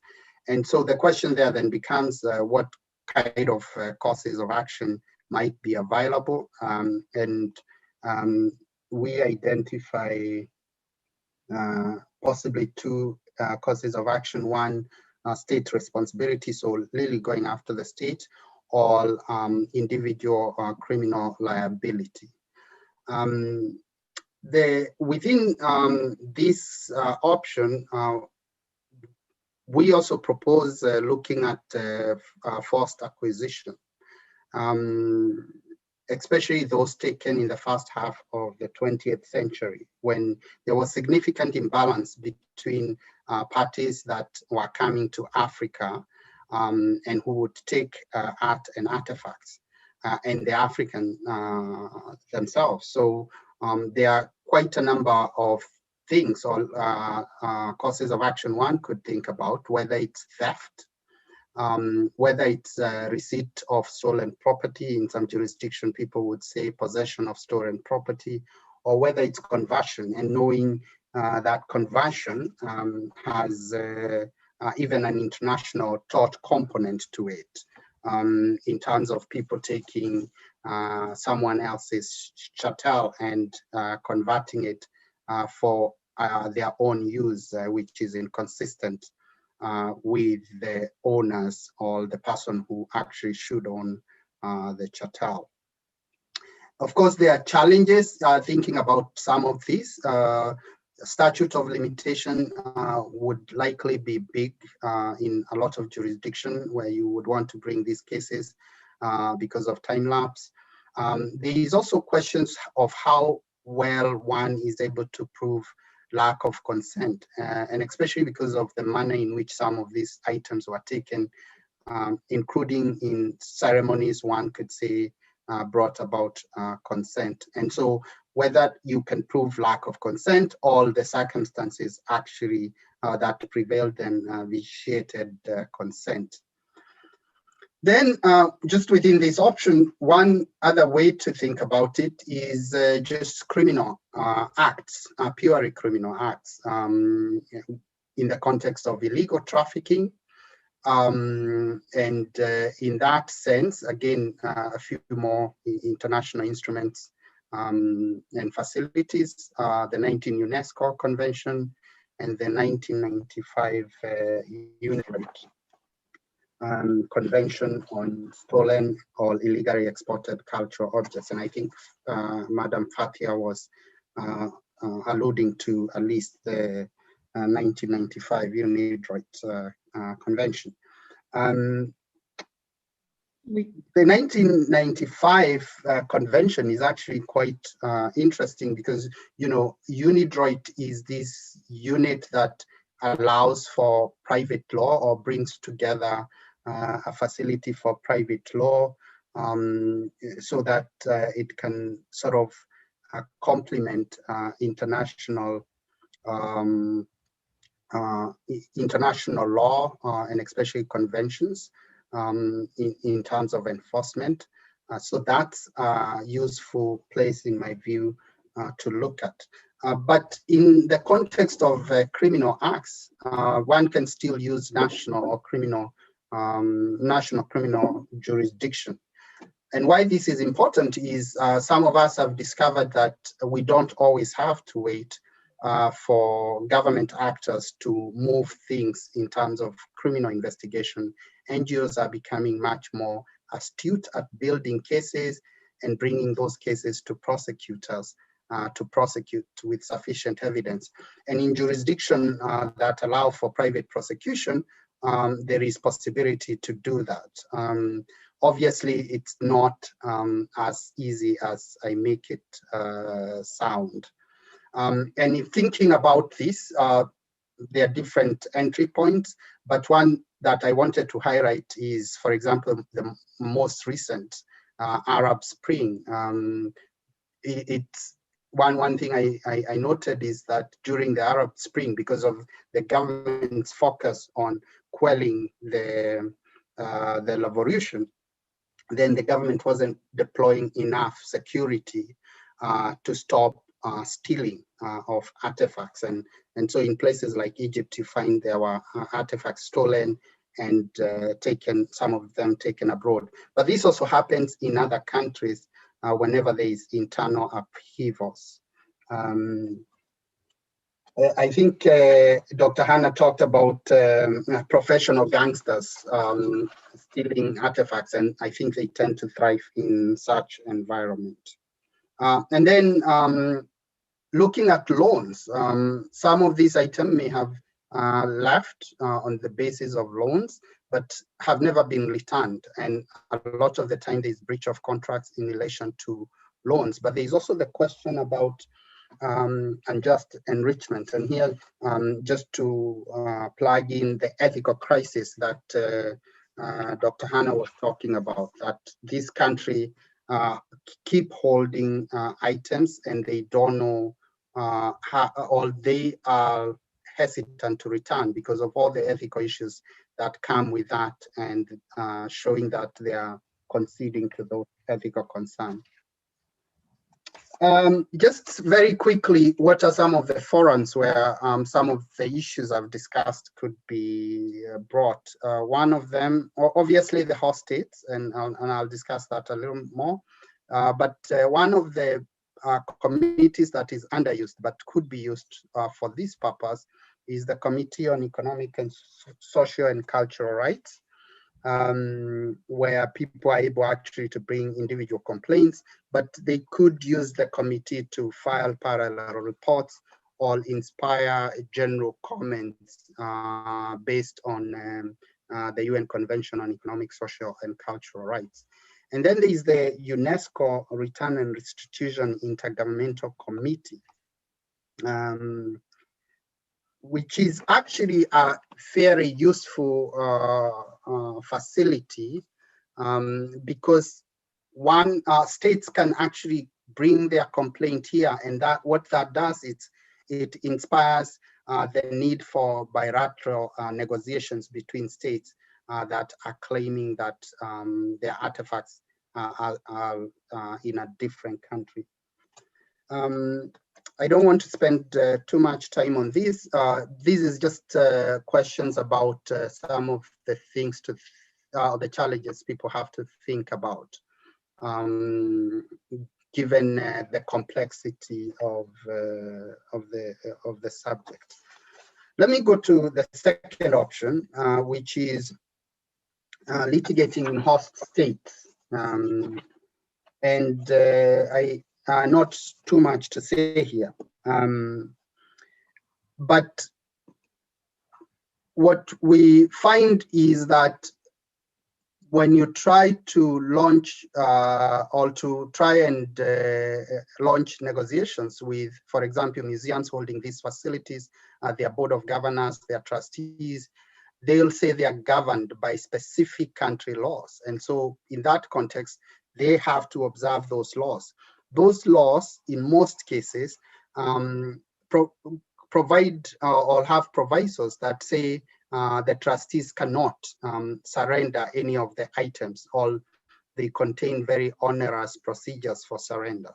So one of the proposal is to actually look at possibility of challenging those laws. And I've provided an example of a case litigated in England, where the court just said the trustees of the British museums their first obligation is to the museum and the British public, and not to the original owners of the artifacts. So I think one of the best ways is to think about those laws and see whether it's possible to challenge whether it's their constitutionality or appropriateness in the host country.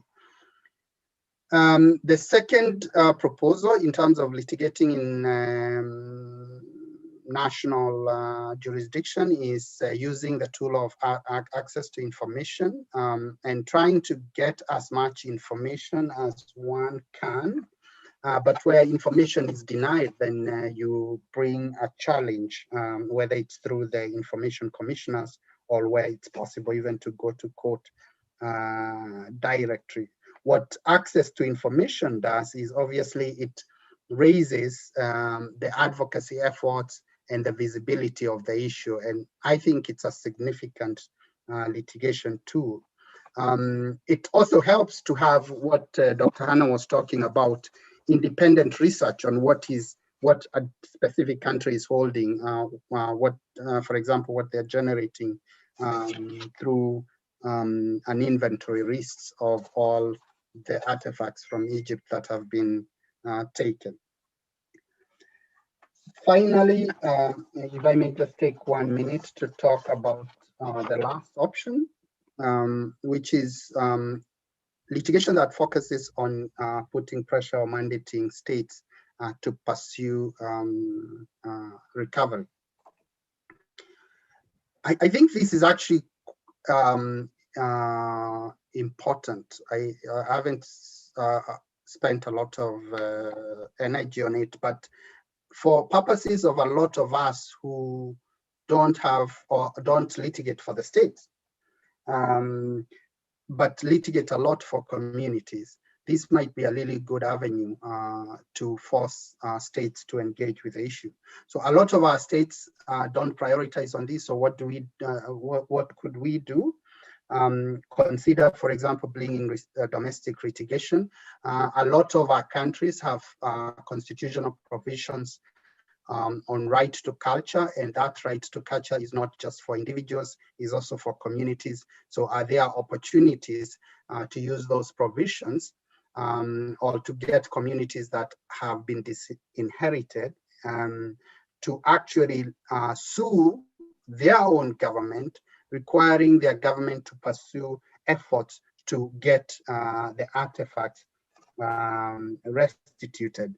And why this is important is it connects with the point I made earlier, and that was on the UNESCO Restitution Intergovernmental Committee, because it's possible, for example, and I'll use my own home jurisdiction of Kenya, it's possible to litigate and require or request a court to make a specific order asking the government to pursue negotiation through the UNESCO Restitution Intergovernmental Committee, and even to report back. So our community would be bringing this litigation. And finally, similar efforts could be pursued at the regional level, whether it's the African Court or even the Commission. Madam Vice President, I would wish to stop there. Thank you very much. Merci à vous, docteur, merci beaucoup. Je trouve votre intervention très riche et intéressante, surtout que vous avez parlé des mécanismes pratiques de mise en œuvre de la restitution des œuvres d'art. Et ce qui a attiré le plus mon attention, c'est votre remarque par rapport au printemps arabe, donc au pays du printemps arabe. Et comme moi, je fais partie de la Tunisie, de Nord-Afrique, et c'est en Tunisie que s'est déclenché le printemps arabe. Alors, donc, en 2011, en Tunisie, je me souviens que on a pu restituer pas mal d'œuvres d'art, des demeures de la famille de l'ex-dirigeant, de l'ex-président de la République. Et donc, on a découvert que vous savez qu'il y a des collectionneurs d'œuvres d'art et ces collectionneurs ne s'interdisent pas de s'accaparer un patrimoine qui ne leur appartient pas, il appartient à la nation. Et on a découvert dans certaines demeures de la famille donc, de l'ex-président de Ben Ali qu'il y avait effectivement beaucoup d'œuvres d'art qui ont dû être restituées par le pays. Alors, avant de passer la parole à notre directeur exécutif, Donald, j'aimerais attirer l'attention que notre président, monsieur Emeka est là parmi nous. Je souhaiterais lui donner la parole pour vous souhaiter la bienvenue. Bienvenue, cher président. Je vous cède la parole pour quelques moments avant de passer à Donald. Merci.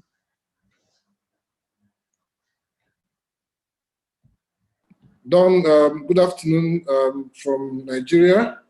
Let me first and foremost thank all the panelists that have been here with us for the past 2 days. We've been having a good time. We've discussed quite a lot. On behalf of the Pan-African Lawyers Union and all the members of the Governing Council, I want to thank the moderators, the speakers, the panelists, thank our partners, especially Lawyers Hub, which has provided the technical support for this webinar. It's interesting that we've had a few challenges, but on the whole, I think Lawyers Hub has been very excellent in the services they provide. So thank you on behalf of PALU. We do not take this support very lightly, and we assure you that we will conclude our report and disseminate to all participants, complete with the action points and recommendations that you'll be getting very soon. We also distribute these in our social media handles, Twitter, Facebook, LinkedIn, and YouTube. Again, remember that Law Trailer offered PALU members opportunity for training in ICT law.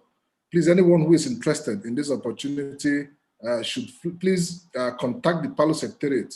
For those of you who are not yet members of PALU, I will invite you to please register with PALU and take advantage of this opportunity. So we can all support what PALU is doing and take advantage of the opportunity offered by Law Trailer. Again, we'll be hosting more seminars, conferences, workshops as time permits. Some will be online, some may be physical, depending on how the COVID-19 challenges proceed. But we're hoping that by the second half of this year, the annual conference, the council meeting, and the general meeting will hold maybe hybrid, part physical and part online. But whatever the case is, we'll keep our members and our funders informed, and we invite you to join us at that time to keep deliberating on what unites the legal profession in Africa.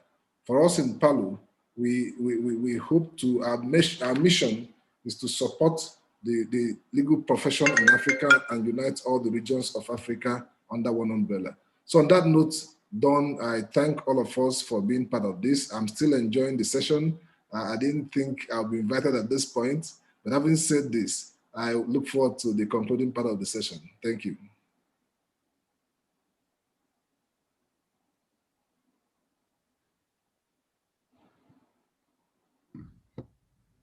Merci, Président. Alors, je passe directement à notre directeur exécutif, Dan, pour partager avec nous son intervention. À vous la parole, Donald. Thank you very much, Mr. President, and thank you very much also, Madam Vice President.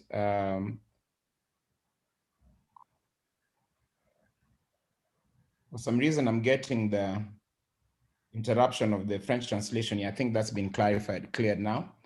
So first, just to take up the offer that had been made earlier by Commissioner Professor Maya Salif Adel, Commissioner of the African Commission on Human and People's Rights, that we should organize an event alongside the next virtual session of the African Commission, which will be held in 2 months' time. Commissioner, we take up that offer. Actually, the board and I had intended to hold a physical conference in Banjul, the Gambia, and the president of the Gambia Bar, Saliu Tal, was very ready to host us and host bar leaders from the rest of the continent there. But then COVID-19 got in the way. So it's still a commitment to do a physical meeting there so that we have the leadership of the bar associations and law societies being much more involved in the work of the African Commission and also generally in the work of the African human rights system. So by way of starting, ladies and gentlemen, I'd just like to reiterate, in case it wasn't very obvious, that what Dr. Monica Hanna has demonstrated with regard to Egypt or with regard to Northern Africa is literally happening and continues to happen all over Africa. I think Vice President Fati has also just given a demonstration of how her own former president, Ben Ali, looted or took assets that are actually meant to belong to the state, to the nation, and privatized them, and they are looking at ways of getting them back. And to just say that historically, kingdoms and states existed all over Africa, in West Africa, in Central Africa, in Southern, in Eastern, and Northern Africa. We had in West Africa the Ghana, the Mali, and the Songhai empires. We had the Asantehene in present-day Ghana. We know of Timbuktu in present-day Mali, and we don't need to describe that much. In Southern Africa, we had the Monomotapa kingdoms, the Zulu kingdoms, and so on. So in all of these areas, we had looting of what was heritage. And in all this time, we've also had calls for their return. And as Dr. Hannah has demonstrated, we want this heritage returned, these arts, these crafts, these cultural objects, these symbols, and even bodies, human bodies were taken away, and we want them to be returned. You may have seen recently the Germans apologizing for and talking about returning bodies of people that was taken from what is present-day Namibia.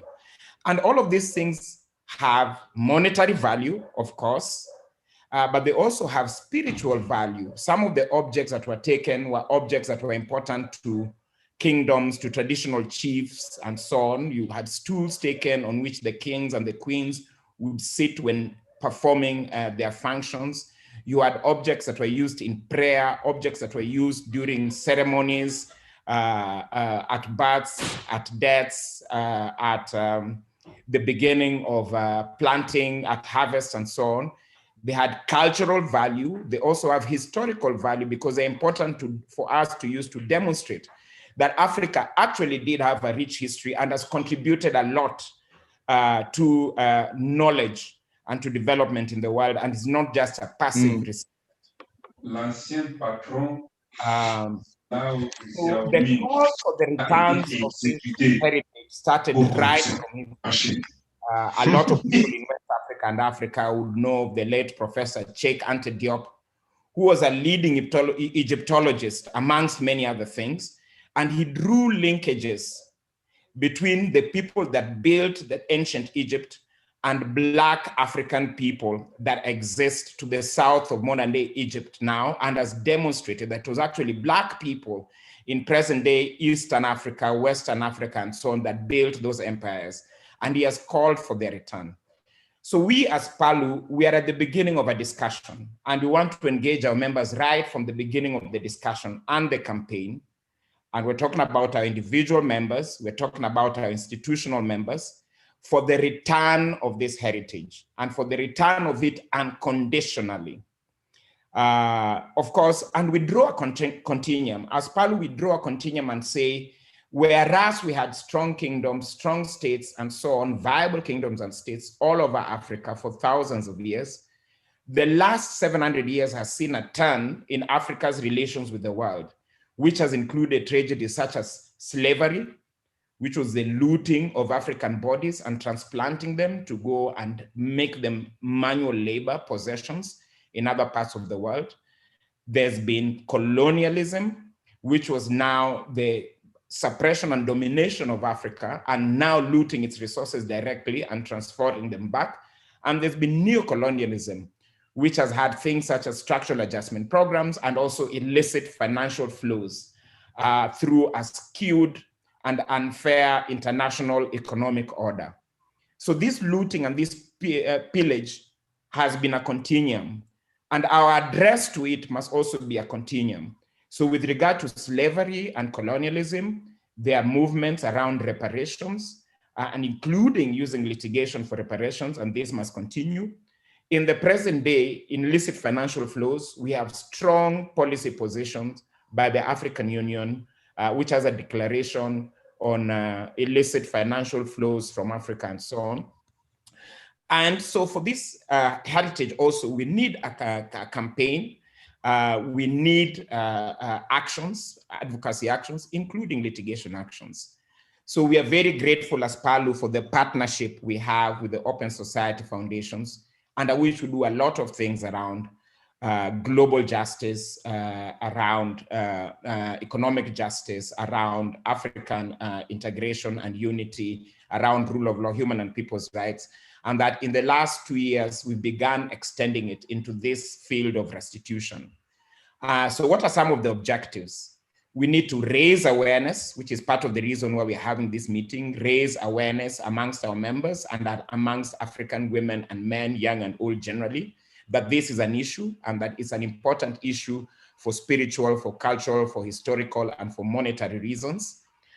We need to partner with other players, and that is why we're glad to invite Dr. Monica Hanna and the colleagues that she's been working with. We need to invite to partner with museum professionals, anthropological professionals, archaeological professionals, scientific professionals, IT professionals, as Dr. Hanna has demonstrated, political scientists, economists, business people, you know, and ordinary men and women. And we need to bind ourselves into movements that will call very loudly campaigns for restitution with a very loud voice. We are also keen as a PALU in using this to also engage the African Union and the regional economic communities of Africa, because African voices are always stronger when they are banded together, not individual states or individual people. I've noticed on the chat, our colleague from the Office of the Legal Counsel of the African Union, Mr. Stephen Boabeng Baidu, has already highlighted that the African Union is working on a model law on protection of cultural property and heritage. These kinds of model laws are very important because, as WICOA has demonstrated, when we get our own states to pass law requiring the return of our heritage, it strengthens our campaign, even if the heritage is outside there. So that is something we support. Last year, you can see in 2019, we worked on the Common African Position on Asset Recovery and Return, which was adopted by the AU Summit at its January 2020 summit, just before COVID-19 hit us. And whereas there was a lot of focus on return of financial assets in terms of illicit financial flows, we ensured to extend the definition and the conceptualization of assets to include not just financial assets, but also heritage assets. And we intend to use this to engage the AU. You know, the AU has presidential champions for very many things. So there's a presidential champion for African culture and heritage, and that is the president of Mali and their supporters, such as the president of Kenya and so on. So we intended to engage them physically at the summits last year, the AU summit at the beginning of the year, and the AU and Rex Media Summit, which when they went virtual, did not at that point in time have yet a lot of space for citizens, but this is part of our plan for the year. And of course, there's a role for strategic litigation, as WICOA has demonstrated. Strategic litigation in African states, in African international courts and tribunals, in foreign states, which they're calling host states, which are the ones that are hosting this heritage, some of them in public collections such as museums, some actually even in personal collections. So there's a role for strategic litigation in those states, and there could be a role for strategic litigation in regional courts and tribunals in Europe and North America, from simple things like access to information requests, or even litigation that will compel these states to have to negotiate with us or to have to engage in legislative reform that will remove current legislative barriers to return of things that were taken from Africa. So we're really thankful of this partnership. Among the next steps, we want to commission more focused research on litigation options, litigation in Africa, litigation in Europe, and litigation in North America. And then we'll subject this to peer review and to validation and then to publication. We are engaged in a continuous coalition building and movement building enterprise.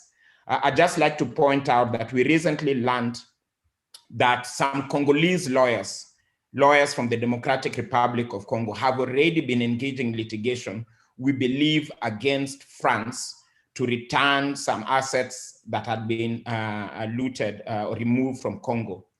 They had been, I think, instructed by the late Sindika Dokolo, who is probably more famously known as the husband of the former first daughter in Angola.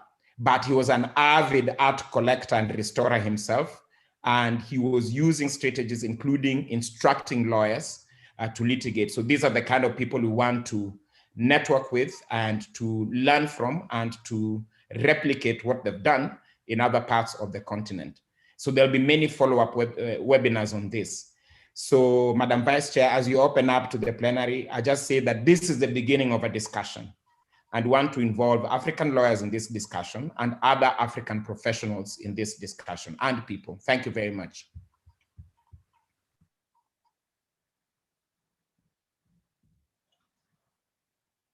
Merci Donald. Merci Donald. Alors, je crois qu'il y a des questions qui ont été posées. Parmi ces questions, on s'interroge sur le point de savoir pourquoi nos gouvernements ne votent pas des lois respectives, à la question de restitution des œuvres d'art. Je crois qu'en partie, Donald a répondu à cette question. Voilà, tu as d'autres observations à faire à ce sujet, Donald, ou peut-être les autres intervenants?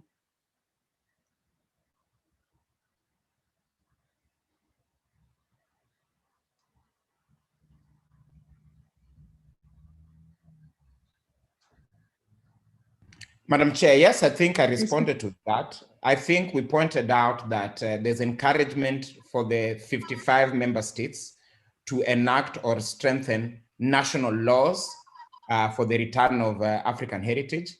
And that is why the African Union is working on a model law that would help them to get this done.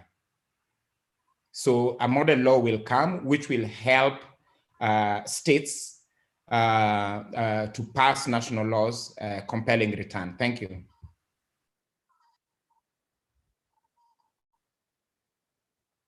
D'accord. Très bien. Alors, je vois qu'il n'y a pas trop... Thank you for the... OK, je vois s'il y a d'autres questions qui vont être évoquées avant de... J'essaie de lire les questions et...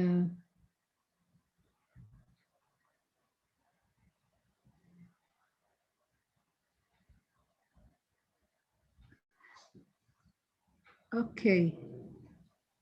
Okay. Yes, Madam Vice President, I can see that one participant has their hands raised. That's Dr. Erika Zachary. Oui, oui, allez-y, qu'ils prennent la parole en... Okay. Vous pouvez activer votre micro et poser la question. Bien sûr. Okay, hello, can everyone hear me? Okay, yes, on vous entend.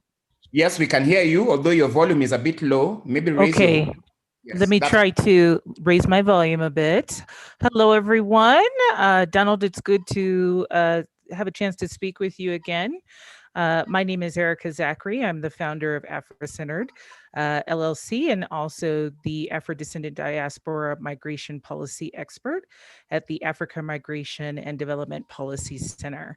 I'm also an academic and advocate for the legal right of return for the over 210 million votre nom, s'il vous plaît? On n'a pas entendu of votre nom. Sure, my name is Erika Zachary. I'll type it in the chat if that makes it easier. So I wanted to just really quickly address the panel. First of all, thank you. The presentations are absolutely fantastic. And I wanted to just take a brief moment to represent a part of heritage that is often either excluded or marginalized from the conversation in the African continent, and that is your living heritage. We have large populations of Afro-descendants, everyone from Afro-Brazilians to Afro-Canadians, African-Americans, people of African descent in the West Indies, and throughout Central South America. We also have Afro-descendants in the Middle East and in Asia and Oceania. Yet all of us have absolutely no legal standing or pathways to repatriation, citizenship, or investment that are specifically tailored to our unique legal and economic needs in any of the African Union member states. And so Donald knows already because I've contacted him about advocacy for diaspora previously, but I'd like to just put it to the panel. And what role do you believe that PALU should play in advocacy for this population, and so that we can partner together and create both the economic and legal and policy momentum to demand restitution and repatriation of everything from the economic loss that was created by the transatlantic and Eurasian slave trades to the loss of more physical antiquities. So essentially, I'm representing our global diaspora, and we would like to have the right to come back. And so I'd like to see in future conferences advocacy for Afro-descendant diaspora. And I also welcome any partnership with any other professionals, advocates, and members from the African Union that would like to work on issues of Afro-descendant specific diaspora, because we have different legal standing and different needs than more recent African diaspora groups. Thank you so much for the opportunity to address the panel.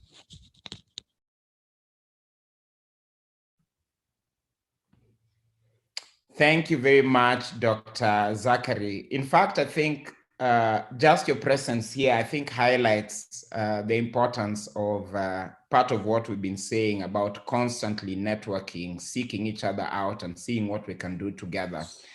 Dr. Zachary and I actually met at the first Africa Law Tech conference and festival that was hosted by Lawyers Hub last March in Nairobi. So Lawyers Hub facilitated the meeting of two lawyers and scholars, one from Africa, well, one from Kenya, Africa, one from US, an African American, who had shared interests and kept on talking. And thereafter, she took up membership of PALU and is now a PALU member and is actively advocating for the position of Afro-descendants or the African diaspora in Africa, including in PALU. So on the part of PALU, one of the things we've done is established a diaspora lawyers committee that is currently chaired by Mr. Peter Herbert, former judge in the UK and also quite active on the continent. And we want to expand it and use it as a platform to bring more diaspora lawyers into PALU so that they can influence the activities of PALU, the policy making of PALU, and the advocacy of PALU. As you know, at the African Union level and under African Union law, the diaspora is regarded as the sixth region of Africa and should be robustly represented in all African Union organs and institutions. ECOSOC, the Economic, Social, and Cultural Council of the African Union, has done a better job because it actually has made in its legal instruments positions that should be occupied and are occupied by Afro-descendant organizations. Pan-African Parliament was threatening to do so, but hasn't done as much, and we're really also pushing it to do. If these organs and institutions take that a step and we all work together, then very soon we'll be able to see a situation where we have the diaspora represented at the summit, the Assembly of Heads of States and Government. How exactly those kinds of legal instruments need to be amended to give practical life to the already existing legal commitment remains to be seen. And I think when we work more and more together, innovations will come that will show us how this can be done. The same thing when Dr. Zachary asks that, what's the right of return of Afro-descendants and do they have a right to a nationality in any of the 55 African countries or some other African entity that can give them a nationality? I think it may not be easy to answer that now in terms of how do we make it possible. But innovation is possible, and I think innovation is possible especially when we continue talking and working together.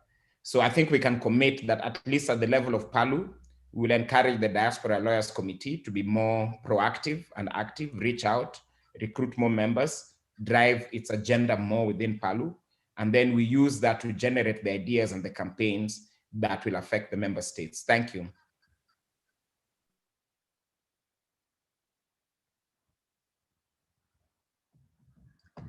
Merci Donald pour les clarifications que tu nous as apportées.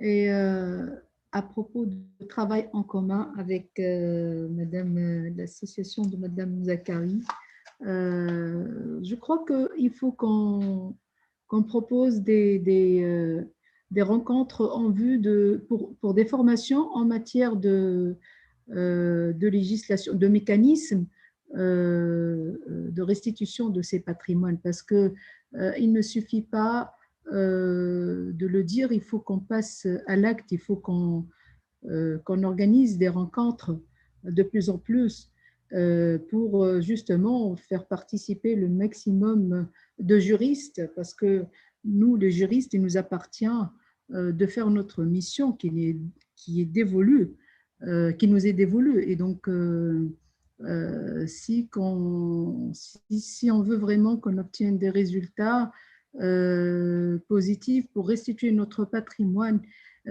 ou répondre à des questions récurrentes qui se posent pratiquement maintenant à cause du Covid-19, il faut qu'on se réunisse, qu'on établisse une meilleure communication. Et surtout que maintenant, Covid nous a permis au moins de nous rencontrer sans forcément voyager, sans forcément dépenser beaucoup d'argent pour communiquer. Donc, je crois qu'on est presque arrivé à terme de notre rencontre. Notre président, je crois qu'il a la connexion. Je dois noter que nous avons eu tous un problème de connexion et c'est la raison pour laquelle les écrans de nos membres du bureau exécutif s'éteignent de temps en temps. Voilà, je vois apparaître sur l'écran Monsieur le Président. Je vous donne la parole peut-être pour clôturer la session ou pour dire quelque chose.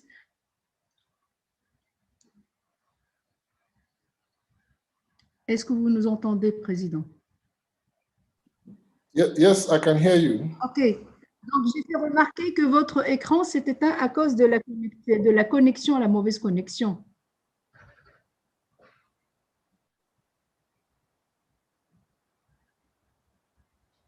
Yes. So I didn't hear what you said, Fatia. Ah non, donc... Yes, I'm having a bit of connectivity issues, but I think it's stable now. Oui. C'est ce que j'essaie de faire remarquer du fait que nos écrans s'éteignent de temps en temps. Donc, je disais que nous sommes presque arrivés à la fin de cette session. Et je dois donner la parole à Donald pour peut-être récapituler et clôturer cette session.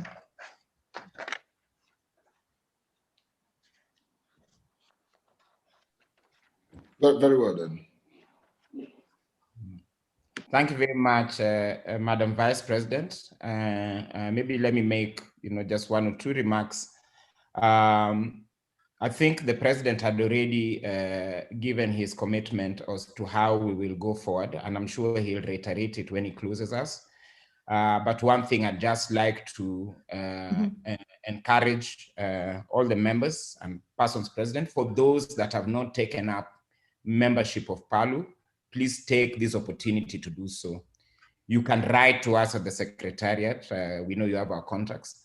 Or you can just go to our website and you can literally from there access the membership section and be able to take up your membership and pay online and so on. At the present moment, the website is available only in English and French, but we're working very hard to see how we can extend that in the future. And as I've said, with the membership engagement system, for now, you can access it on your computer or your tablet. But we're also working hard to conclude on the app that we have been developing. Hopefully in the next 3 or so weeks, it should be there and we'll let you know.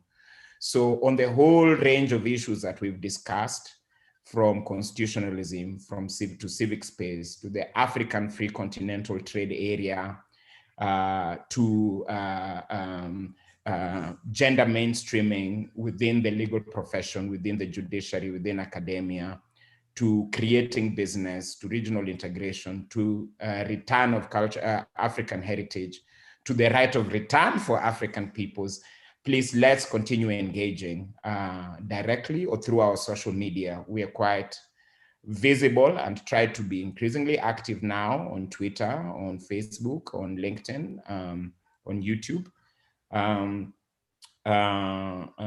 To keep the conversation going, as the president has said, and I'm sure he'll reiterate it, we will ensure to have activities literally every month on different aspects of legal practice or on different legal issues to keep members engaged, to build capacity, and to provide platform for working together. So thank you very much, and I hand over to the president to say the final word, and then we can be closed, and you enjoy your weekend wherever you may be. And for those of us for whom it was their prayer day, please, we also wish you a wonderful and peaceful day. Thank you, Mr. President. Thank you, Don. Thank you, Fatia. Thank you, panelists. Again, let me reiterate our commitment to have this program minimum every month in the list. We look forward to new members joining PALU. We hope to have you all on board as we unfold other programs for PALU. So on this note, I join Don and Fatia and all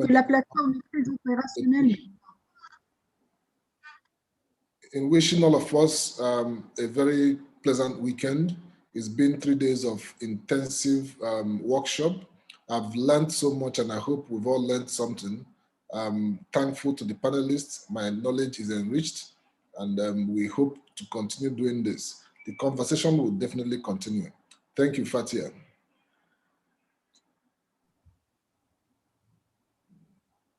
Okay. Thank you, everyone, and have a good weekend.